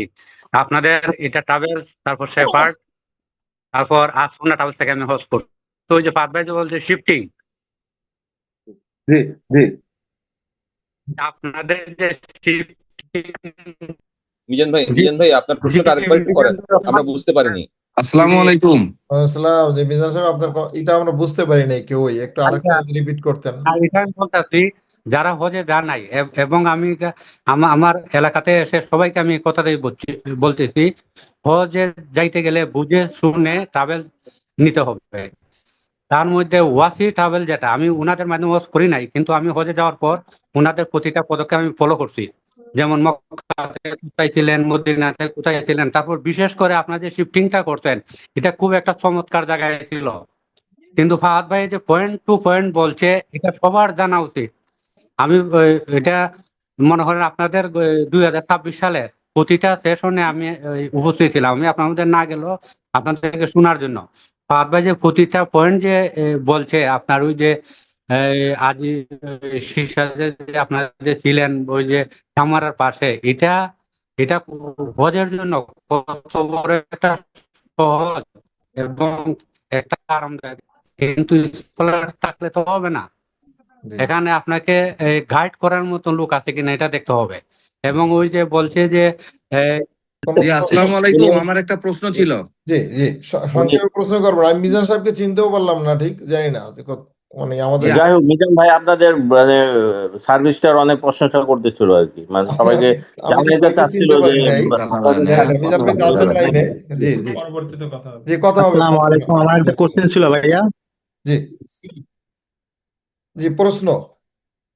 জি, আমি কামরুল হাসান বলছিলাম, ঢাকা মালিবাগ থেকে। জি আমার আব্দুল গাফফার সাহেবের কাছে একটা প্রশ্ন ছিল, সেটা হচ্ছে একটা এজেন্সি নির্বাচনের ক্ষেত্রে তাদের হজ লাইসেন্স থাকাটা কি জরুরি কিনা? আর দুই অবশ্যই। নাম্বার কোশ্চেন হচ্ছে, আপনি বললেন যে হজে যাওয়ার আগে এজেন্সি থেকে তাদের মানে প্যাডে সবকিছু একটা ডিটেলস তাদের কাছ থেকে একটা চুক্তি করার জন্য। জি, জি। যদি হজ লাইসেন্স না থাকে সেক্ষেত্রে চুক্তি করে কোনো লাভ আছে কিনা, মানে আহ, চুক্তি যদি ভঙ্গ করে তাহলে গভর্নমেন্ট কি সে এজেন্সির বিরুদ্ধে কোনো অ্যাকশন নিতে পারে কিনা? ধন্যবাদ। আহ, ধন্যবাদ আপনাকে, সুন্দর প্রশ্ন। আসলে এখন দেখা যায় অনেকেই মাঠে বিভিন্ন ভাবে কাজ করেন। আমি মাঝখানে বলেছি যে এজেন্সির প্রতিনিধি হিসাবে বা এজেন্সির প্রতিনিধির নামে বা বেনামে বিভিন্ন ভাবে বিভিন্ন জন কাজ করেন। তাদের সাথে চুক্তি করে কোনো ফায়দা নেই। যদি এজেন্সি গভর্নমেন্ট অথরাইজ কোনো এজেন্সির মালিক হয়ে থাকেন, তাহলে অবশ্যই ওই এজেন্সির ওই প্যাডই আপনাকে লিখিত নিলে এটা হলো কার্যকর, এবং এটাই বাস্তবসম্মত। আর বর্তমান পরিস্থিতিতে যে অবস্থাটা গত বছর থেকে আমাদের বাংলাদেশে বাংলাদেশে না, সারা বিশ্বের জন্য যেটা সৌদি গভর্নমেন্ট থেকে শুরু হয়েছে, যে একটা এজেন্সির জন্য সৌদি আরবে নিবন্ধনের জন্য 2000 হাজি লাগবে একটা এজেন্সির, তাহলে ওই এজেন্সিটা অ্যাক্টিভ থাকবে। তো বাংলাদেশে কোনো এজেন্সির 2000 হাজি সমপরিমাণ হাজি হয় না, যার কারণে অনেকে দেখা যায় যে এটা প্যাক করে বা একটা অ্যালায়েন্স করে বা একটা কনসোর্টিয়াম করে করে এ জায়গায় 10টা 15টা 20টা এজেন্সি এজেন্সি মিলেও একটা কনসোর্টিয়াম করে। সেক্ষেত্রে এই কনসোর্টিয়ামের ভিতরে যে 10টা 12টা 15টা এজেন্সি আছে, এই এজেন্সিগুলোর লাইসেন্স আছে কিনা, এগুলো হয়তো এইসব এজেন্সির সাথে গেলে তখন লাইসেন্স গুলো আছে কিনা, তাদের লাইসেন্স নাম্বারটা ঠিক আছে কিনা ইত্যাদি, এগুলো একটু যাচাই করে নিতে পারলে ভালো হয়। এবং তাদের সাথে এইভাবে এগ্রিমেন্ট গুলো করলে তাহলে এগ্রিমেন্ট গুলো কার্যকর। জি আসসালামু আলাইকুম। এবং আসসালামু আলাইকুম। অতি হজের রেকর্ড। জি ওয়ালাইকুম আসসালাম। জি আমি একটা বিষয় জানতে চাচ্ছি, আপনাদের প্যাকেজগুলি যদি আপনারা ডিক্লেয়ার করে থাকেন, কাইন্ডলি এই গ্রুপে বা ইন্ডিভিজুয়াল সবাইকে কি দেওয়া সম্ভব কিনা, নাম্বার ওয়ান। গ্রুপে অলরেডি দেয়া আছে, গাইডলাইন গ্রুপে। তারপর আমরা রাত্রে আরেকবার দিয়ে রাখবো আমাদের গাইডলাইন গ্রুপটায়, যদি কেউ থেকে থাকেন। তাও যদি কেউ না থাকেন তাহলে আমার নাম্বারটা আবারও লিখে নেন, ইন্ডিভিজুয়ালি আমাকে বা আব্দুল্লাহ ফরহাদকে নক দিলে আমরা পার্সোনালিও দিয়ে দেবো। একদম ডিটেল প্যাকেজটা আমাদের এইভাবে প্রিন্ট করাই আছে। আচ্ছা, 2027 আরেকটা সালেরও জিনিস। সম্ভাব্য থ্যাংক প্যাকেজ ইউ। আমাদের একদম বই আকারে প্রিন্ট করা আছে, আমরা এটার পিডিএফটা দিয়ে দিব। জি আচ্ছা, থ্যাংক ইউ ভাইয়া। আরেকটা প্রশ্ন আসসালামু হলো, আলাইকুম। আপনারা শেয়ারিং রুমে হাজবেন্ড ওয়াইফ দুজন শুধু শেয়ারিং রুম, এরকম কোনো মানে ব্যবস্থা কি আপনারা করেন কিনা? সব ধরনের ব্যবস্থা আছে। যদি কেউ একা থাকতে চায় তার জন্য ব্যবস্থা আছে, এজন্য আলাদা খরচ বাড়ে। এটাও এই প্যাকেজের ভিতরে ডিটেল দেওয়া আছে। আচ্ছা আচ্ছা, ঠিক আছে, কতটুকু থ্যাংক ইউ ভেরি বাড়বে মাচ। এটাও জি দেওয়া আছে। আসসালামু আলাইকুম জি হুজুর। ওয়ালাইকুম আসসালাম। আমি একটু ভিআইপি তাবু সম্পর্কে জানতে চাই। জি বল। ভিআইপি তাবু সম্পর্কে জানতে চাই। ভিআইপি তাবু এ ক্যাটাগরি যে তাবু। মানে কি সুবিধা কি অসুবিধা এটা জানতে জি চাচ্ছেন? জি, ওখানে বাংলাদেশ থেকে নাকি মানে দেওয়া হয় না, প্লাস হলো যে ওখানে গেলে আলেমরা বা গাইডরা ঠিক মতো রিচ করতে পারে না, এই ধরনের প্রবলেম আছে কিনা? আচ্ছা, আপনার প্রশ্নটা আমি যতটুকু বুঝছি এটার উত্তর দিই, না হলে আবার সম্পূরক প্রশ্ন করবেন। এবছর আমাদের এজেন্সির পক্ষ থেকে আমাদের এজেন্সির 14 জন হাজী সাহেব বিএপি তাবুতে ছিলেন। এই লাস্ট সিজনে এ জায়গায় গাইড হিসাবে আবদুল্লাহ ফরহাদ সাহেব ছিলেন। আবদুল্লাহ ফরহাদ সাহেব 149 জনের দায়িত্ব নিয়েছিলেন ওখানে, মানে শরিয়া কনসালটেন্ট হিসাবে। আর গাইড ছিল প্রত্যেকের জন্য আলাদা আলাদা, প্রত্যেক 40 জনের গাইড ছিল। 4 জন গাইড ছিল ওখানে, জেনারেল গাইড, এবং 3 জন উম্মাল ছিল। এটা হলো আমাদের একটা হলো ওই যে একটু আগে বললাম 2000 হাজি নিয়ে একটা অ্যালায়েন্স করতে হয়, আমাদের অ্যালায়েন্সের 149 জন ছিল। এটার শরিয়া কনসালটেন্ট ছিল আবদুল্লাহ ফরহাদ সাহেব, এবং সাথে আরো 6 জন লোক ছিল, 3 জন জেনারেল, 4 জন জেনারেল গাইড, 3 জন হেল্পিং হ্যান্ড। তো এটা হলো আমাদের। বাকি হলো বাংলাদেশ থেকে ভিআইপি তাবু পাওয়া যায় না, এই কথাটা সঠিক না। তবে যেটা হয় সেটা হলো বাংলাদেশ প্রস্তুতিতে সবসময় পিছিয়ে থাকে। যখন এই সার্ভারটা ওপেন হয় ওই মুহূর্তেই যারা আগে আসে তারা আগে ভালো তাবুগুলো দেখা যায় অনলাইনে বুক দিয়ে ফেলে। তো সেই হিসাবে দেখা যায় যে আমাদের তাবু হয়তো দুইটা জোন পড়ে বা দুইটা স্কোয়ার পড়ে। আমাদের লাস্ট ইয়ারে যে তাবুটা ছিল এটা জামারাত থেকে সর্বোচ্চ 7 থেকে 8 মিনিট হাঁটার দূরত্ব, অর্থাৎ কোয়ার্টার কিলোর ভিতরে। তো এর থেকে কাছে দরকার আছে বলেও মনে হয় না।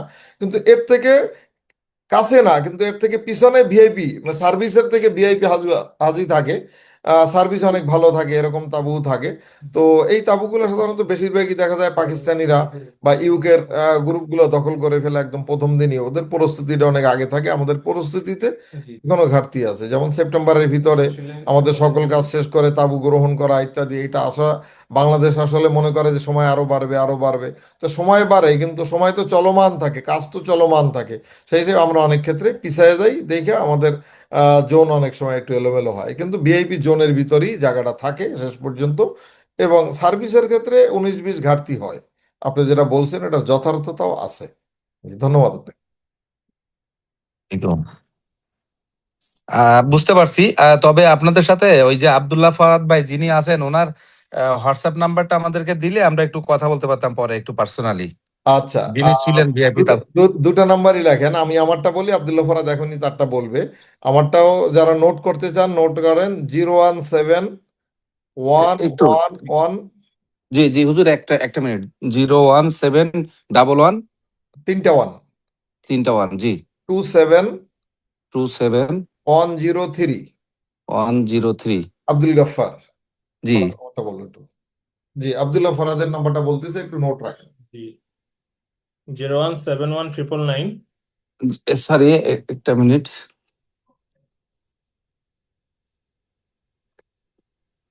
01799 71999 0171999 জি জি 4460। 4460 জি। আমরা পরে আরো আমাদের বিস্তারিত তথ্য ওনাদের কোনো থেকে জেনে অসুবিধা নেব। নেই, আপনারা কোনো সময় ডিস্টার্ব মনে করবেন না, হোয়াটসঅ্যাপে দিয়ে রাখবেন, রাতে দিয়ে রাখলে সকালে দেখবেন কেউ না কেউ একজন আমরা উত্তর দিয়ে ফেলছি। এবং জি আমরা এই সহযোগিতা সবসময় করবো। অন্য জায়গায় নিবন্ধন করেও যদি আমাদেরকে নক করেন, ইনশাল্লাহ একেবারে হ্যাসেল ফ্রি আপনারা এই সহযোগিতা পরামর্শগুলো পাবেন, কোনো অসুবিধা জি। নেই। থ্যাংক ইউ হুজুর ফর ইউর কাইন্ড কোঅপারেশন। জাজাকুমুল্লাহ। কানাডা থেকে এক ভাই মাহবুব ভাই মনে হয় একটা মেসেজ দিয়েছিলেন। কানাডার প্রতি বছরই আমাদের সাথে বেশ একটা বড় গ্রুপ থাকে। এবছরও ছোট একটা গ্রুপ ছিল, আগামীতে একটা গ্রুপ কথা বলতেছে, বড় একটা গ্রুপ যদি হয়ে যায় তো আলহামদুলিল্লাহ। ওখানের জন্য আপনাদের যে প্যাকেজগুলো শর্ট প্যাকেজ লাগে 17-18 দিনের, আমাদের প্যাকেজগুলো অ্যাভেলেবেল, এবং সব ধরনের সার্ভিস আমাদের এখান থেকে দেওয়া যাবে, শিফটিং নন শিফটিং। আপনাদের শর্ট প্যাকেজগুলো সাধারণত নন শিফটিং হইলেই ভালো হয়। তো এই যেটা আমাদের আছে, আমরা ডিটেল আপনারা হোয়াটসঅ্যাপে নক দিলে আমরা ডিটেল দিয়ে দেবো ইনশাল্লাহ। জি আমার আরেকটা প্রশ্ন ছিল ভাই, আসসালামু জি আলাইকুম। জি, ওয়ালাইকুম আসসালাম। জি, প্রশ্নটা হলো যে আমি গতবার আপনাদের সাথে নিবন্ধন করছিলাম, আমার এক আত্মীয় জি উনি নিবন্ধন করে দিয়েছিল আপনাদের সাথে। তো আমি তো গত বছরে যাইতে পারি নাই। তো জি ইনশাল্লাহ আগামী মানে এই বছর যাওয়ার কথা ছিল আর কি, সেটা হয় নাই। আচ্ছা আচ্ছা আচ্ছা, ইনশাল্লাহ আগামী বছর যাবো নিয়ে করছি। আল্লাহ কবুল করুন। তো সেক্ষেত্রে কি আবার আপনাদের জানাইতে হবে যে আমার নিবন্ধন করা আছে, নাকি কি করতে হবে? আপনার নিবন্ধন কি আমাদের কাছে করা আছে এখন? জি করা থাকলে আপনি একটু নক দিয়েন, আমরা হোয়াটসঅ্যাপে নক দিয়েন, আমরা কালকে এটা চেক করে আবার এই অ্যাক্টিভ করে নেবো। যে অ্যাক্টিভ তো করাই আছে, মানে আমরা নতুন খাতায় লিস্ট করে নেবো যে আপনি এবছর আমাদের সাথে আছেন। জি, আচ্ছা, তাহলে মাঝে মাঝে আমাদের আপনার মনে হয় সাথে। আমার ওই আত্মীয় সোহেল ভাই আর কি, উনি ওই শাহিন ভাই নামের কেউ একজন আছে, ওনার সাথে আচ্ছা কন্ট্যাক্ট করছিল আচ্ছা আচ্ছা যতটুকু আমি জানি। আচ্ছা তো আমার সাথে আপনার সাথে কোনো কথা হয় নাই, ওনার মাধ্যমে আমি কাজটা করছি। তো যাই হোক, উনি গেছে, 2বার গেছে আপনাদের সাথে। আচ্ছা, কি নাম? সোহেল ভাই, সোহেল আপনার মহাখালী থাকে। আচ্ছা আচ্ছা আচ্ছা ভাই। ঠিক আছে, ইনশাল্লাহ কথা হবে। আমার নাম্বার তো দিলাম, নাম্বারটা একটু নোট রাখেন আর হোয়াটসঅ্যাপে নক দিয়েন। আমি ইনশাল্লাহ কালকে, কালকে তো অফিস নাই, পরশুদিন ইনশাল্লাহ আমি দেখবো। আচ্ছা, আপনারা শনিবারে খোলা থাকেন না? শনিবারে খোলা, হ্যাঁ শনিবার খোলা আছে। জি, শনিবার আমাদের একটা আচ্ছা, তাহলে প্রোগ্রাম আছে ইনশাল্লাহ আমি শনিবারে অ্যাসোসিয়েশনের, আপনাকে ফোন দেবো। ইন্টারকন্টিনেন্টাল, আচ্ছা আমাদের দিনব্যাপী একটা প্রোগ্রাম আছে হজ নিয়া, মন্ত্রী, আচ্ছা ধর্মমন্ত্রীর সাথে। তো শনিবার দিন একটু অফিসে আমাদের আজকে লেটে ঢুকবো, 3টার পরে ঢুকবো। আচ্ছা, আপনার রোববার খোলা থাকেন? রোববার খোলা, যে শনিবারও খোলা আছে, 3টার পর থেকে আমি বসবো, 3টার আগে অফিস খোলা 10টার থেকেই, আমি 3টার পরে যাব। আচ্ছা, তাহলে ঠিক আছে, আমি আপনার সাথে সরাসরি যোগাযোগ করবো, ইনশাল্লাহ, কোনো অসুবিধা নাই। অসুবিধা নেই, নাম্বারটা হয়তো পেয়েছেন। ইনশাল্লাহ। শনিবার বা রোববার নাম্বার পাইছি। জি নাম্বার আপনার প্যাকেজের মধ্যে আছে, প্যাকেজটা যদি আপনি শেয়ার জি, করতে প্যাকেজের বলবেন, মধ্যে তাহলে হচ্ছে আমি নাম্বার 103 দিয়ে যেটা, এটা আমি পার্সোনালি ব্যবহার করি। জি, গ্রামীণ। ঠিক আছে, অসুবিধা নেই, তাহলে আমি কন্ট্যাক্ট করবো ইনশাল্লাহ। জি জি, অন্য কোনো প্রশ্ন থাকলে কারো একটু বলতেন। আসসালামু আলাইকুম গাফফার সাহেব। আসলে হজে জানার কোনো শেষ নাই, মাঝে মাঝেই প্রশ্ন মাথায় আসবে, আপনারা হোয়াটসঅ্যাপে আমাদেরকে নক দিবেন পার্সোনালি, আমরা উত্তরও দিতে থাকবো ইনশাল্লাহ শেষ পর্যন্ত। জি, বলেন। আসসালামু আলাইকুম রহমতুল্লাহ। ওয়ালাইকুম আসসালাম রহমতুল্লাহ বারাকাত। গাফফার হুজুর, আমি আমি আমার নাম মোহাম্মদ রেজাউল করিম। আমাকে আসলে আপনাদের গ্রুপে ওই শাহরিয়ার মুর্শেদ ভাই আচ্ছা আচ্ছা আচ্ছা। মুর্শেদ ভাই জয়েন করাইছে। যাই হোক, আমি আসলে মানে দিস দ্য ফার্স্ট টাইম আপনাদের সাথে আল্লাহ কবুল, জয়েন করছি আর কি। আল্লাহ কবুল তো করুন। যাই হোক, দোয়া করেন আমার জন্য। আর হচ্ছে যে আমি ওই আপনাদের যে গ্রুপের কথা বলতেছেন, ওই গ্রুপে জয়েন করব কিভাবে, বা আমি আপনার নাম্বারটা একটু বলেন, আমি করাই দিচ্ছি। আমি আমি আপনার নাম্বারটা নিয়ে নেবো, শাহরিয়ার থেকে নিয়ে আমি গ্রুপে জয়েন করাই দিব। জি জি আলহামদুলিল্লাহ। জি, ইনশাল্লাহ কথা হবে ইনশাল্লাহ, আশা করি ভালো সফর হবে। শাহরিয়ার ভাই দেখা হবে, আপনাদের কি কথা হবে, অবস্থা? আমি ইনশাল্লাহ আপনাদের সাথে করবো। ইনশাল্লাহ ইনশাল্লাহ। আমরা এই মাসে ফিজিক্যাল একদিন বসবো আপনারা সবাই নিয়ে, যদি সুযোগ হয় বন্ধের দিন বসবো কোনো একদিন।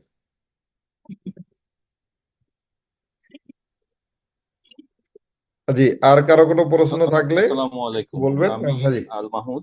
জি আমি একটু প্রশ্ন করতে চাই জি গাফফার জি সাহেবের কাছে। জি জি জি, আপনি আলোচনার মাঝখানে বলছিলেন যে শর্ট প্যাকেজের কথা। জি। এই শর্ট প্যাকেজ গুলো যেটা হয়, সেই শর্ট প্যাকেজ গুলো ধরেন 20-22 দিনের বা 25 দিনের, এটা কি কোনো নির্দিষ্ট টাইমিং আছে, না এটা আমাদের চাহিদা অনুসারে, লাইক একেবারে। আমি যেরকম জি একদম জি, শেষের দিকে যেতে চাই, মানে হজের একেবারেই একদম আপনাদের চাহিদা অনুযায়ী কোনো এইটাই বলছি যে এইটাই অনেকের করার সক্ষমতা নাই। যে একজন আচ্ছা মানুষ সে তো তার ব্যস্ততা, প্রয়োজন অপ্রয়োজন ইত্যাদি হিসাব করে তার সময়টা বের করবে, তো ওইটাকে ম্যানেজ করে তাকে একটা প্যাকেজ করে দেওয়া এবং তার সমস্ত কাজগুলো সুন্দরভাবে আঞ্জাম দিয়ে দেওয়া, এটি হলো বিষয়। ইনশাল্লাহ আপনি আপনার সময় অনুযায়ী আপনি আমাদেরকে জানাই দিলে হবে যে আমি এইভাবে যেতে চাই, এইভাবে আসতে চাই, এতদিন সময় দিব। তা আমরা ওইটার মধ্যে আপনার টোটাল মক্কা মদিনা হজ তো হজের টাইমই হয়ে যাবে, বাকি সময়গুলো কিভাবে ব্যবহার করবেন ইনশাল্লাহ আমরা সাজাই দিব এবং আপনি নির্বিঘ্নে এই সাপোর্টগুলো পাবেন। ইনশাআল্লাহ ইনশাআল্লাহ। ইনশাল্লাহ, ঠিক ইনশাল্লাহ। আছে। আর আপনি যেটা প্রস্তাব করেছেন, আমিও একই কথা সাপোর্ট করি আপনার সাথে, যে ফিজিক্যালি আমরা যদি একদিন বসতে পারি সকলে মিলে, জি, তাহলে ওই জিনিসটা বোধহয় ভালো হয় আর কি। ওয়ান টু সেটাই। ওয়ান বসেই যায় আপনার অফিসে, আপনার সুবিধা মতো সময়, আমাদের সুবিধা মতো সময়। আমি একটু কিন্তু বড় তারপরও করে একটা অফিস নিয়েছি, 20 তারিখের আগে রেডি হবে, আমার অফিসে 50 জন বসা যাবে আশা করি, এই জন্য অফিসটাও রেডি হবে, আলহামদুলিল্লাহ 20 তারিখের দিকে আলহামদুলিল্লাহ বসবো। আলহামদুলিল্লাহ, জি জি সেখানে আমরা একসাথে বসতে পারি, নিজেদের ভিতরে মত বিনিময় করতে পারি। অনেক সময় এরকম দেখা যায় যে নিজেদের মতে হয়তো প্রশ্নটা নেই, কিন্তু অন্য ভাই, পাশের ভাই জি, কোনো প্রশ্ন করছেন, অনেক সেটার সাথে কিছু সম্পূর্ণ জানা প্রশ্ন হয়ে যায়। মনে আসছে। জি জি, তো একসাথে বসলে এটা একটা বড় ফায়দা আর কি, অনেক এই অনেক। জায়গাটায়। তো ইনশাল্লাহ যখনই বসেন বা অ্যারেঞ্জ করেন, কাইন্ডলি যদি জানান, জি ইনশাল্লাহ আমরা চেষ্টা করব জি। উপস্থিত থাকার এবং বা ওই এই ওই ওই প্রোগ্রামে। ওই গ্যাদারিং গুলোয় পুরাতন কিছু হাজি সাহেবরা আসে, আর আমি বিশ্বাস করি, একেবারে মন থেকে বিশ্বাস করি যে হজ নিয়ে কোনো একজন হাজি সাহেবের এমন কোনো দরকার নাই যে আরেকজন সম্পর্কে এমন উৎফুল্ল কথা বলবে যার দ্বারা একজন হাজি বিপদগামী হবে। এমন জি কোনো এজেন্সির পক্ষে সুনাম করার কোনো দরকার নেই, আমার এজেন্সির পক্ষে কারো সুনাম করার দরকার নাই। এটা আমি বিশ্বাস করি। সত্য কথাটা বলতে পারলে, সুন্দরভাবে বলতে পারলে, আরেকজন যদি এই পরামর্শের দ্বারা উপকৃত হয় আলহামদুলিল্লাহ। তো সেই হিসেবে না পুরাতন ওই সাহেবদেরই পরামর্শ পাওয়া যায়। জি না ওই ভাই যেটা বলছে যে সবাই গ্রুপে একসাথে বসলে আসলে মানে বিভিন্ন আসসালামু জনের আলাইকুম। বিভিন্ন প্রশ্নের উত্তরগুলো পাওয়া যায় আর কি, ওটা জি জানা যায় অনেক কিছু, আমরা যেটা আমাদের আমাদের ইন্ডিভিজুয়ালের মাথায় হয়তো নাই ওই কোশ্চেনটা বা জি ওইটা সম্বন্ধে জানা যায়। হ্যাঁ অনেক এটা আসলে খুব ইম্পর্টেন্ট। ইনশাল্লাহ ওইটাই আমরা একদিন না একাধিকবার বসবো একটা সফরের আগে আমরা মোটামুটি 4-5 বার ফিজিক্যালি বসি এবং জুমেও 7-8টা মিটিং আমাদের হয়, দুই রকমেরই আমাদের চলমান থাকে, যেভাবে যাকে টাচ করা যায় বা করা যায় রিচ করা যায়। জি আলহামদুলিল্লাহ। ইনশাল্লাহ হুজুর, আপনার কাছে ছোট্ট অনুরোধ থাকবে, জি যেহেতু এখন প্রাক নিবন্ধন চলছে এবং সেপ্টেম্বরের শেষের দিকে বোধহয় খুব সম্ভবত মূল নিবন্ধনের সময় শেষ হয়ে যাবে, জি জি এই সময়টা খুব ক্রুশিয়াল বলে আমার কাছে মনে হয়েছে। জি যে একজন হাজি এজেন্সির সাথে সিলেকশন থেকে শুরু করে তার প্যাকেজটা কি হবে, টাইমলাইন কি হবে, কিভাবে গেলে সবকিছু ভালো হবে, এই সিদ্ধান্তগুলো নেওয়ার ক্ষেত্রে এই বসে আলোচনাটা বা আপনাদের সাথে পরামর্শটা এটা খুব জরুরত। সেপ্টেম্বরের পরে কিন্তু যখন পূর্ণ নিবন্ধন হয়ে যায় তখন কিন্তু আর আসলে জিনিসগুলো চেঞ্জ করা, মডিফাই করা, কাস্টমাইজ তখন তো করা সৌদি আরবের আলোচনা শুরু করি আমরা, যে হজ কিভাবে এক্স্যাক্টলি। করবেন, মাসলা কি, এইগুলো আলাপ জি করি, আর এখন হলো সে এজেন্সি নিয়ে আলাপ করি। এবং জি আজকে কোনো মাসলা নিয়ে জটিল আলোচনায় আমি যাই নাই। না এই আর রাইট। সেজন্য অনুরোধ থাকবে সেপ্টেম্বরে মূল নিবন্ধনের আগে আগে অন্তত ন্যূনতম একবার হলেও সকলে মিলে একবার একটু বসা যায়, একটু সময় নিয়ে, বন্ধের দিন হলে হয়, তাহলে আমাদের জন্য ওদের খুব উপকার হতো এবং আপনাদের সাথে আলোচনার পরিপ্রেক্ষিতে আমাদেরকেও সিদ্ধান্ত নিতে সহজ হতো যে আসলে কোন মাধ্যমে আমরা কিভাবে যেতে পারি, কোন প্যাকেজ সিলেকশন করতে পারি, কিভাবে গেলে সবচেয়ে সুন্দর এবং সুচারুরূপে আমরা এটা ইনশাল্লাহ পরিপূর্ণভাবে শেষ করে আসতে পারি। ইনশাল্লাহ আমাদের ইনশাল্লাহ। দুটা বসা হবে, জুলাইতে একটা, আগস্টে একটা, ইনশাল্লাহ। আমার একটা প্রশ্ন আছে হুজুর, একটু প্রশ্ন করতে পারবো? জি জি জি প্রশ্নের জন্য আচ্ছা, আপনারা যে শিফটিং হজে যেটা ওই যে আজিজিয়াতে বা ওই যে সিসায় ওখানে হোটেলে রাখেন, আর যারা তাঁবুতে থাকে, তাঁবুতে থেকে জামারায় পাথর মারে এবং আপনাদের হোটেলে থেকে পাথর মারা, তো কোনো কোনো এজেন্সি বলে যে আপনার মিনাতে থেকেই পাথর মারাটা অধিকতর উত্তম, তো এই ব্যাপারে আপনাদের দৃষ্টিভঙ্গি কি হুজুর? একেবারেই পরিষ্কার, মিনায় 3 দিন, একদিনে প্রথম 5 ওয়াক্ত নামাজ আদায় করা মিনায় সুন্নাত, এবং মিনায় 3 দিন অবস্থান করা আরেকটা সুন্নাত। তো আমরা যদি ইবাদতের ক্ষেত্রে সব সুন্নাহগুলো একাত্রে আদায় করতে পারি পাশাপাশি, তাহলে কোনো অবহেলা এটা নষ্ট করা কারোর জন্য উচিত না, বিশেষ করে রাতে উকুপ করা। তো সেই হিসাবে তাঁবুর থেকে হোটেলের থেকে তাঁবুতে থাকাই অতি উত্তম। কিন্তু অনেকের ক্ষেত্রে হয় কি যে 40 জনের সিরিয়ালে বাথরুম ব্যবহার করা, বাথরুমগুলো একটু মিনাতে এলোমেলো থাকে, অনেকের ক্ষেত্রে অসুবিধা, আমরা তাদের জন্য এই জামানার কাছাকাছি হোটেলটার ব্যবস্থা করি। কিন্তু যারা সুস্থ, আমরা তাদের জন্য গাড়ির ব্যবস্থাও করি, যে আপনারা এখানে খাওয়া দাওয়া করে রাতে হইলেও ওখানে গিয়ে চলে যান, আমরা গাড়ি দিচ্ছি, আপনারা যে ওখানে উকুপটা করে আসেন, রাতে থেকে আসেন, আমাদের গাইড থাকে। ইনশাল্লাহ এই ব্যবস্থাও আমাদের আছে, যে শুধু এখানে সবাই দিতা না, আমাদের যাওয়ার জন্য যাবতীয় ব্যবস্থা আছে। মিনার তাঁবুতে 3 দিনের 3 বেলা খাওয়া দাওয়ার সমস্ত ব্যবস্থা আছে ওখানে, যদি কেউ আমাদের না জানাই ওখানে থাকে তার জন্য সব ব্যবস্থা আছে।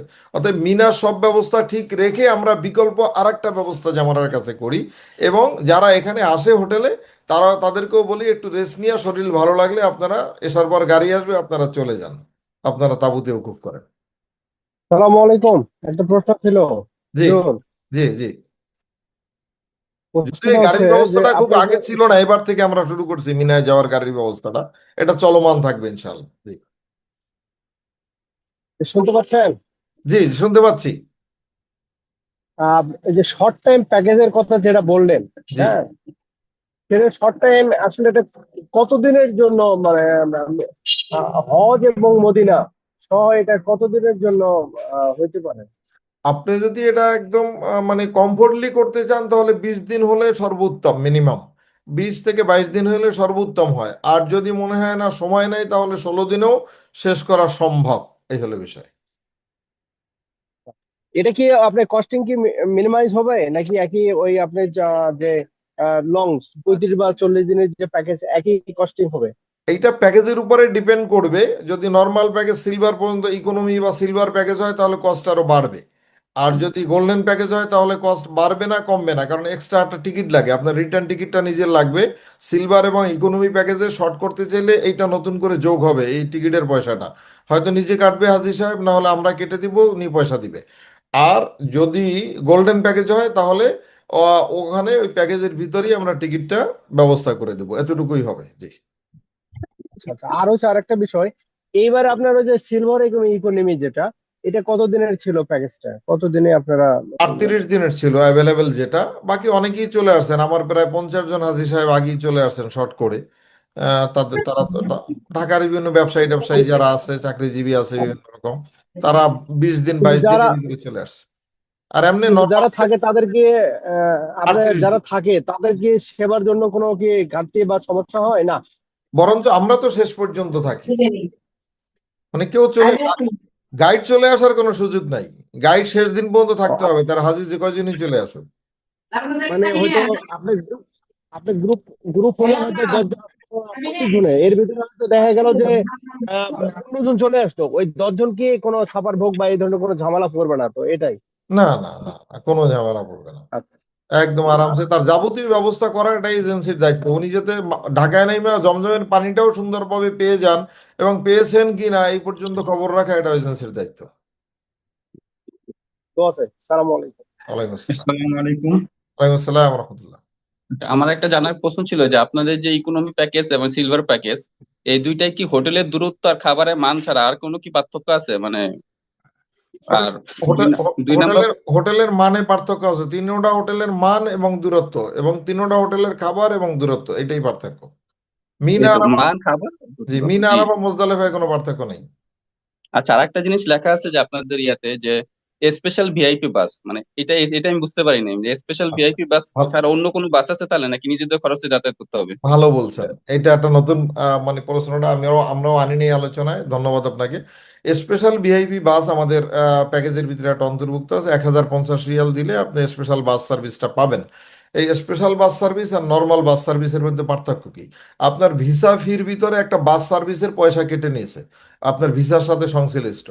এই সার্ভিসটা হলো 100 জন হাজী সাহেবের জন্য একটা গাড়ি দিবে সৌদি গভর্নমেন্ট থেকে, এখনো পর্যন্ত এই বছর পর্যন্ত, যেটা শেষ হয়ে গেল 26, এই পর্যন্ত এই আইনটা এমন আছে যে 100 জন হাজী সাহেবের জন্য একটা গাড়ি দিবে।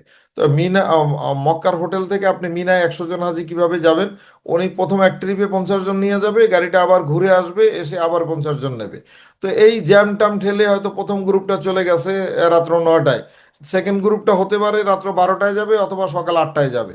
এই গাড়িটা যে কখন আবার হোটেলে আসবে, আপনি কখন অপেক্ষা করবেন, ঘুমাবেন না বসে থাকবেন, এই পেরেশানিটা আপনাকে নর্মাল গাড়ির জন্য সব জায়গায় করতে হবে। আবার মিনার থেকে যখন আরাফায় যাবেন তখন সেম কেস, প্রথম ট্রিপে আপনি স্থান পাবেন বা দ্বিতীয় ট্রিপে পাবেন। তো ওই হিসাবে দ্বিতীয় ট্রিপে যারা পাবে তারা এই অপেক্ষা করবে, তারা এই টেনশনটায় থাকবে এবং দ্বিতীয় ট্রিপে তারা যাবে। এটা কখন যাবে, রাস্তার জ্যামের কি অবস্থা, 18 থেকে 22 লক্ষ মানুষ একটা রাস্তায় মুভমেন্ট করে এক জায়গা থেকে আর এক জায়গায় একই টাইমে, এটা টাইম বেঁধে দেওয়া, এই সময়ের ভিতরে এই আমলটা করতে হবে। ওই জায়গায় এই গাড়িগুলো চলাচলের ক্ষেত্রে কিছু ডিফিকাল্টি সামনে আসে, সেই হিসাবে এই ধৈর্যটা যদি থাকে তাহলে নর্মাল বাস তার জন্য ঠিক আছে। এটা কি 6 ঘন্টায় আসবে না 12 ঘন্টায় আসবে না 18 ঘন্টায় আসবে, এই অপেক্ষা তাকে করতেই হবে, কোনো ক্ষমতা এ জায়গায় কাজে লাগে না, মুসিবত হলে এটা। আর স্পেশাল গাড়ি যদি থাকে তাহলে এটা সিঙ্গেল ট্রিপ দেবে, আপনার জন্যই অপেক্ষা করবে, আপনার সিটটা বরাদ্দ থাকবে, নির্দিষ্ট থাকবে, আপনি যখন যেতে চান পুরো, আপনি বলতে এই গ্রুপ সিদ্ধান্ত যেভাবেই নিবে যে আমরা রাত্রে এই কয়টায় যেতে চাই, ওই গাড়িটা ওই কয়টাই আসবে। আপনি মিনার থেকে আরাফায় আপনি যখন যেতে চান গাড়িটা ওই সময়ই আসবে, আপনার জন্য সিট বরাদ্দ, হয়তো পিছেরটা পাবেন দেরি হইলে, যদি আগে ওঠেন তাহলে সামনেটা আপনার রুচিসম্মত সিট পাবেন, সিটটা আপনার জন্য বরাদ্দ আছে। আর অন্য গাড়িতে গেলে, সাধারণ গাড়িতে গেলে দাঁড়াইয়াও যাওয়া লাগতে পারে যদি হাজি বেশি উঠে যায় গাড়িতে, এই চ্যালেঞ্জগুলো থাকে। আবার আরাফাত থেকে যখন মুজদালিফায় আসবেন তখন নর্মাল গাড়িটা আদৌ পাওয়া যাবে কিনা সেই সন্দেহই থাকে। ডাবল ট্রিপ তো দূরের কথা, ডাবল ট্রিপ তো দেবেই, প্রথম ট্রিপে না দ্বিতীয় ট্রিপে এই কথা পরে, আদৌ গাড়ি আসবে কিনা, কোন পার্কিং এ গাড়ি আছে এটা খুঁজে পাওয়াটাই কঠিন। স্পেশাল গাড়িটা আমাদের নিয়ন্ত্রণে থাকে, আমরা এটা ট্র্যাকিং দিয়ে নিজেরা, ড্রাইভার আমরা নিয়ন্ত্রণ করি, মসজিদ আমরা নিয়ন্ত্রণ করি, শুধু পার্কিংটা আমরা নিয়ন্ত্রণ করি না। মাঝে মাঝে মাঝে মাঝে পুলিশ দেখা যায় পার্কিং এ গাড়ি বন্ধ করে দেয়, এই পার্কিং এর গাড়ি রাত 12টার আগে বের হবে না, সেক্ষেত্রে অসুবিধা হতে পারে। এরকম চ্যালেঞ্জ আমরা করি নাই, কিন্তু অনেক সময় অনেকে পড়ছে। তো এই গাড়িটি আপনার জন্য বরাদ্দ, আরাফায়ও আপনাকে মাগরিবের সাথে সাথে এই গাড়িটা আপনাকে সার্ভিস দেওয়ার জন্য প্রস্তুত। সব ঠিকঠাক থাকলে এই গাড়িটা আপনাকে আরাফাত থেকে মুজদালিফায় একদম সিট বাই সিট নিয়ে আসবে, এবং গাড়িটা খুব লেটেস্ট থাকে, এটা আরেকটা সুবিধা। কোনো রকম এসির প্রবলেম হওয়ার কোনো চান্স নাই, অন্য অন্য অসুবিধা হওয়ার কোনো সুযোগ নাই, ইত্যাদি ইত্যাদি। আবার মুজদালিফা থেকে আর কোনো নর্মাল সার্ভিস নাই, নর্মাল গাড়ির মুজদালিফায় সার্ভিস শেষ, আর কোনো সার্ভিস নাই। কিন্তু আপনার স্পেশাল গাড়িটা আপনাকে মুজদালেফার থেকেও সকালবেলা উঠাইয়া হয় জামারার খুব কাছাকাছি অথবা আপনার হোটেলের গেটে আপনাকে পৌঁছাইয়া দিবে। এটা হলো স্পেশাল গাড়ির বিশেষ সার্ভিস। এরপর আবার দেখেন এই স্পেশাল গাড়িটা নর্মাল গাড়ির সার্ভিস শেষ, আপনার হজ ফাংশনে আর সার্ভিস পাবেন না। কিন্তু স্পেশাল গাড়ি আপনাকে আবার ফরজ তফের জন্য হারামে নিয়ে যাবে। আপনার ফরজ তফ বাকি আছে, যেতে হবে, আবার ফরজ তফ করাই আপনাকে আবার এই হোটেলে বা আপনাকে মিনার তাঁবুতে পৌঁছায় দিবে। আবার মিনার দিয়ে যখন লাস্ট যখন আসবেন তখন আপনার সামানা সহ আপনাকে আবার হোটেলে নিয়ে আসবে। এই সার্ভিসগুলো স্পেশাল গাড়িতে পাওয়া যায়। জি, সালাম আলাইকুম। আশা করি কিছুটা বুঝছেন, পুরাটা না হলেও। জি ধন্যবাদ। আমাদের সাথে যিনি কথা বলছিলেন শাহরিয়ার মোর্শেদ ভাই, উনি স্পেশাল গাড়ির যাত্রী ছিলেন, উনি হয়তো বলতে পারবেন যদি থাকেন। আর আমি অন্য একটু যারা কথা বলতে আছেন চাই। তারা কি? মনোয়ার বলছিলাম, আসসালামু আলাইকুম। মনোয়ার ভাই আছেন? জি আলহামদুলিল্লাহ। আছি। টের পাই জি, মনোয়ার ভাই কোনো আমাদের সাথে হজ করছেন কোনো প্রশ্ন নাই, দুবার, কোনো এবং প্রশ্ন নাই। উনি স্পেশাল গাড়ির সার্ভিস নিছেন। তো স্পেশাল গাড়ি সম্পর্কে যদি 30 সেকেন্ডে বলতেন। হ্যাঁ, খুবই সংক্ষেপে বলি। আমার 2023, 2024 এবং 2026 3 বছরের অভিজ্ঞতা থেকে বলতেছি। হজের জন্য আপনাদের দুইটা সার্ভিস সবচেয়ে স্পেশাল, যেটা একজন হাজী সাহেবের শারীরিক এবং মানসিক তৃপ্তির জন্য খুব জরুরি। কারণ হজ যেহেতু শারীরিক ইবাদত এবং এটা অনেক কষ্টসাধ্য ইবাদত, এইখানে একটু আরামের জন্য যে সার্ভিসটা দরকার সেটার জন্য এই দুইটা সার্ভিস খুব ইম্পর্টেন্ট বলে মনে হয়েছে আমার কাছে। যেমন একটা হচ্ছে সিসার হোটেল, যেখান থেকে জামারা আমি হেঁটে যেয়ে পাথর মেরে আসতে পারি অল্প সময়ের মধ্যে, যেটা এই প্রচন্ড গরমের মধ্যে অনেককে আমি হিট স্ট্রোকে, জামারার পাশে হিট স্ট্রোকে অজ্ঞান হয়ে পড়ে থাকতে দেখছি, দূরের থেকে এসে পৌঁছাতে পারে না। এবং দ্বিতীয় হচ্ছে স্পেশাল বাস সার্ভিস। একটু টাকা খরচ হলেও যে আরামটা পাওয়া যায়, পুরো হজের সফরটাকে একটু আরামের সাথে স্বস্তির সাথে এবাদতে মনোনিবেশ করার তো সুযোগ দেয়। আর যদি আমি গরমে ক্লান্ত হয়ে অজ্ঞান হয়ে পড়ে থাকি, আমার এবাদত কিন্তু এক সাইডে ছুটে চলে যাবে। আমার জানা মতে আমাদের সাথে 24 সালে জামারের ওখানে কিন্তু অজ্ঞান হয়ে হাসপাতালে ছিলেন এক ভদ্র মহিলা। জি ঠিক আছে, এই জন্য একটু কষ্ট হলেও এবার একটু টাকা খরচ হলেও স্পেশাল গাড়ি সার্ভিসটা খুব জরুরি মনে করি। আর হচ্ছে সিসার হোটেলটা, এই শিফটিং, এটা খুব জরুরি। জাযাকুমুল্লাহ। আর কারো কোনো প্রশ্ন থাকলে? জি, মনোহর সাহেব, মনোহর ভাই আমাদের সাথে দুবার হজ আদায় করছেন। দুবার না দুবার, হ্যাঁ দুবার হজ আদায় করছেন। আর এবার তার কিছু আত্মীয় স্বজন ছিল আমার সাথে লাস্ট হজে।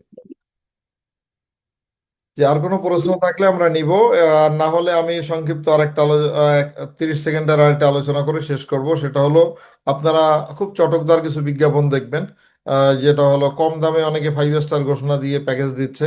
আমরা কোনোভাবেই 9.5 লাখ টাকার নিচে 5 স্টার প্যাকেজ দিয়ে আমরা প্যাকেজের সার্ভিস উঠাতে পারি না।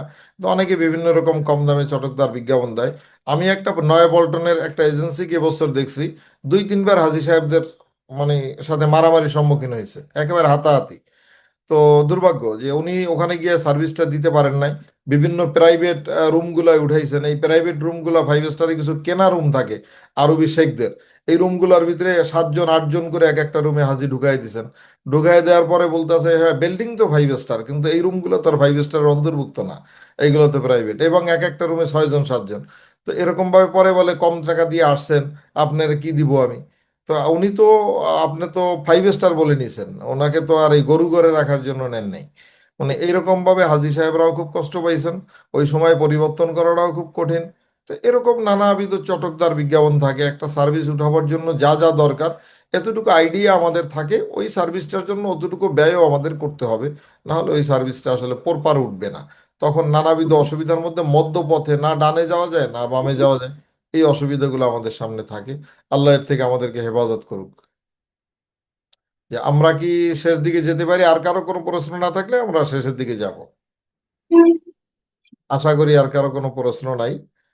যদি কোনো প্রশ্ন থাকে আপনারা আমাদেরকে ইনবক্সে করবেন যে কোনো সময়, একদম টেনশন ফ্রি। আমরা এই মাসের ভিতরে আরো 2টা প্রোগ্রাম করব। একটা ফিজিক্যাল প্রোগ্রাম, আমরা বসবো একদিন, আর একটা হলো আমরা জুমে আর একটা মিটিং করব।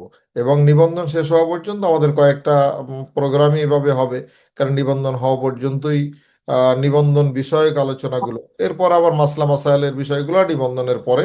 আমরা এই চলমান এটা চলবে হজ পর্যন্ত, 1 ঘন্টা 1.5 ঘন্টার আলোচনা মাঝে মাঝে চলবে। আর যেদিন ফিজিক্যালি বসবো সেদিন পুরো এক বেলা, হয়তো 3টায় বসবো রাত 8টা পর্যন্ত, অথবা সকাল 11টায় বসবো বিকাল 3টা পর্যন্ত। এইভাবে যে কোনো ভাবে আমরা এই করে প্রোগ্রামগুলো করব। আপনাদের সহযোগিতা চাই, আপনাদের উপস্থিতিও কামনা করি। এবং প্রত্যেকটা প্রোগ্রামই আমরা একটা নিবন্ধন পদ্ধতি রাখবো, যে কতজন আসবেন এটা বোঝার জন্য। এতটুকু আপনারা একটু কষ্ট করে নিবন্ধন করে ইনশাল্লাহ আমাদের এই প্রোগ্রামগুলো উপস্থিত হবেন। কোনো নিবন্ধন ফি কখনো আলোসি নেয় না। আপনারা আসবেন এবং কথা হবে। অফিসে আসলে সাক্ষাতে কথা হলে হয়তো আর একটু ডিটেল বুঝতে পারবেন এখানে সবকিছু দেখলে। আল্লাহ আমাদের সবাইকে হজ্জে মাবরুর করার তৌফিক দান করুক। এবং দাওয়াত থাকলো আল্লাহ ট্রাভেলসে সবাইকে সশরীরে আসার জন্য। আসসালামু আলাইকুম ওয়া রাহমাতুল্লাহি ওয়া বারাকাতুহু।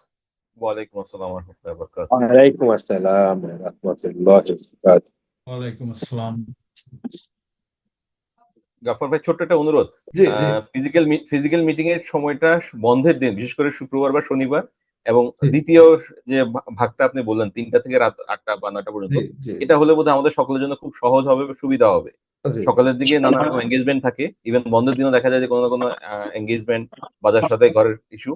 এই জন্য সকাল না হয়ে বিকালে বিকালের করলে 3টা আমরা থেকে 8টা। আমরা সময়টা দেবো 4টা থেকে। আপনারা সময় মতো চলে আসবেন, তাহলে খুবই সহজ। চমৎকার, খুবই চমৎকার। 4টা বন্ধের থেকে দিন রাত 9টা। বিকেল 4টাটা সব দিক থেকে ভালো আর কি, জি জি আমরা যেন সহজে যে অবশ্যই লাঞ্চ করে ইনশাল্লাহ আসতে পারেন। প্রস্তুত। আমার জি, মতো গরিবের উপর লাঞ্চের চাপটা না পড়ে, এই জন্য আর কি 4টার দিকে নাকি। কোনো সমস্যা নেই, কোনো সমস্যা না না, আমি আসলে ইনশাল্লাহ, মেহমানদারিটা ইনশাল্লাহ। করাতে চাই, এই জন্য দুপুরবেলা হইলে ভালো হয়। বাকি রাতেও করানো জি, যাবে, কোনো অসুবিধা নাই। আপনারা আসবেন কোনো ইনশাল্লাহ। জি, জি, আসসালামু ইনশাল্লাহ। আলাইকুম ওয়া রাহমাতুল্লাহ। দোয়া রাখবেন। আসসালামু আলাইকুম।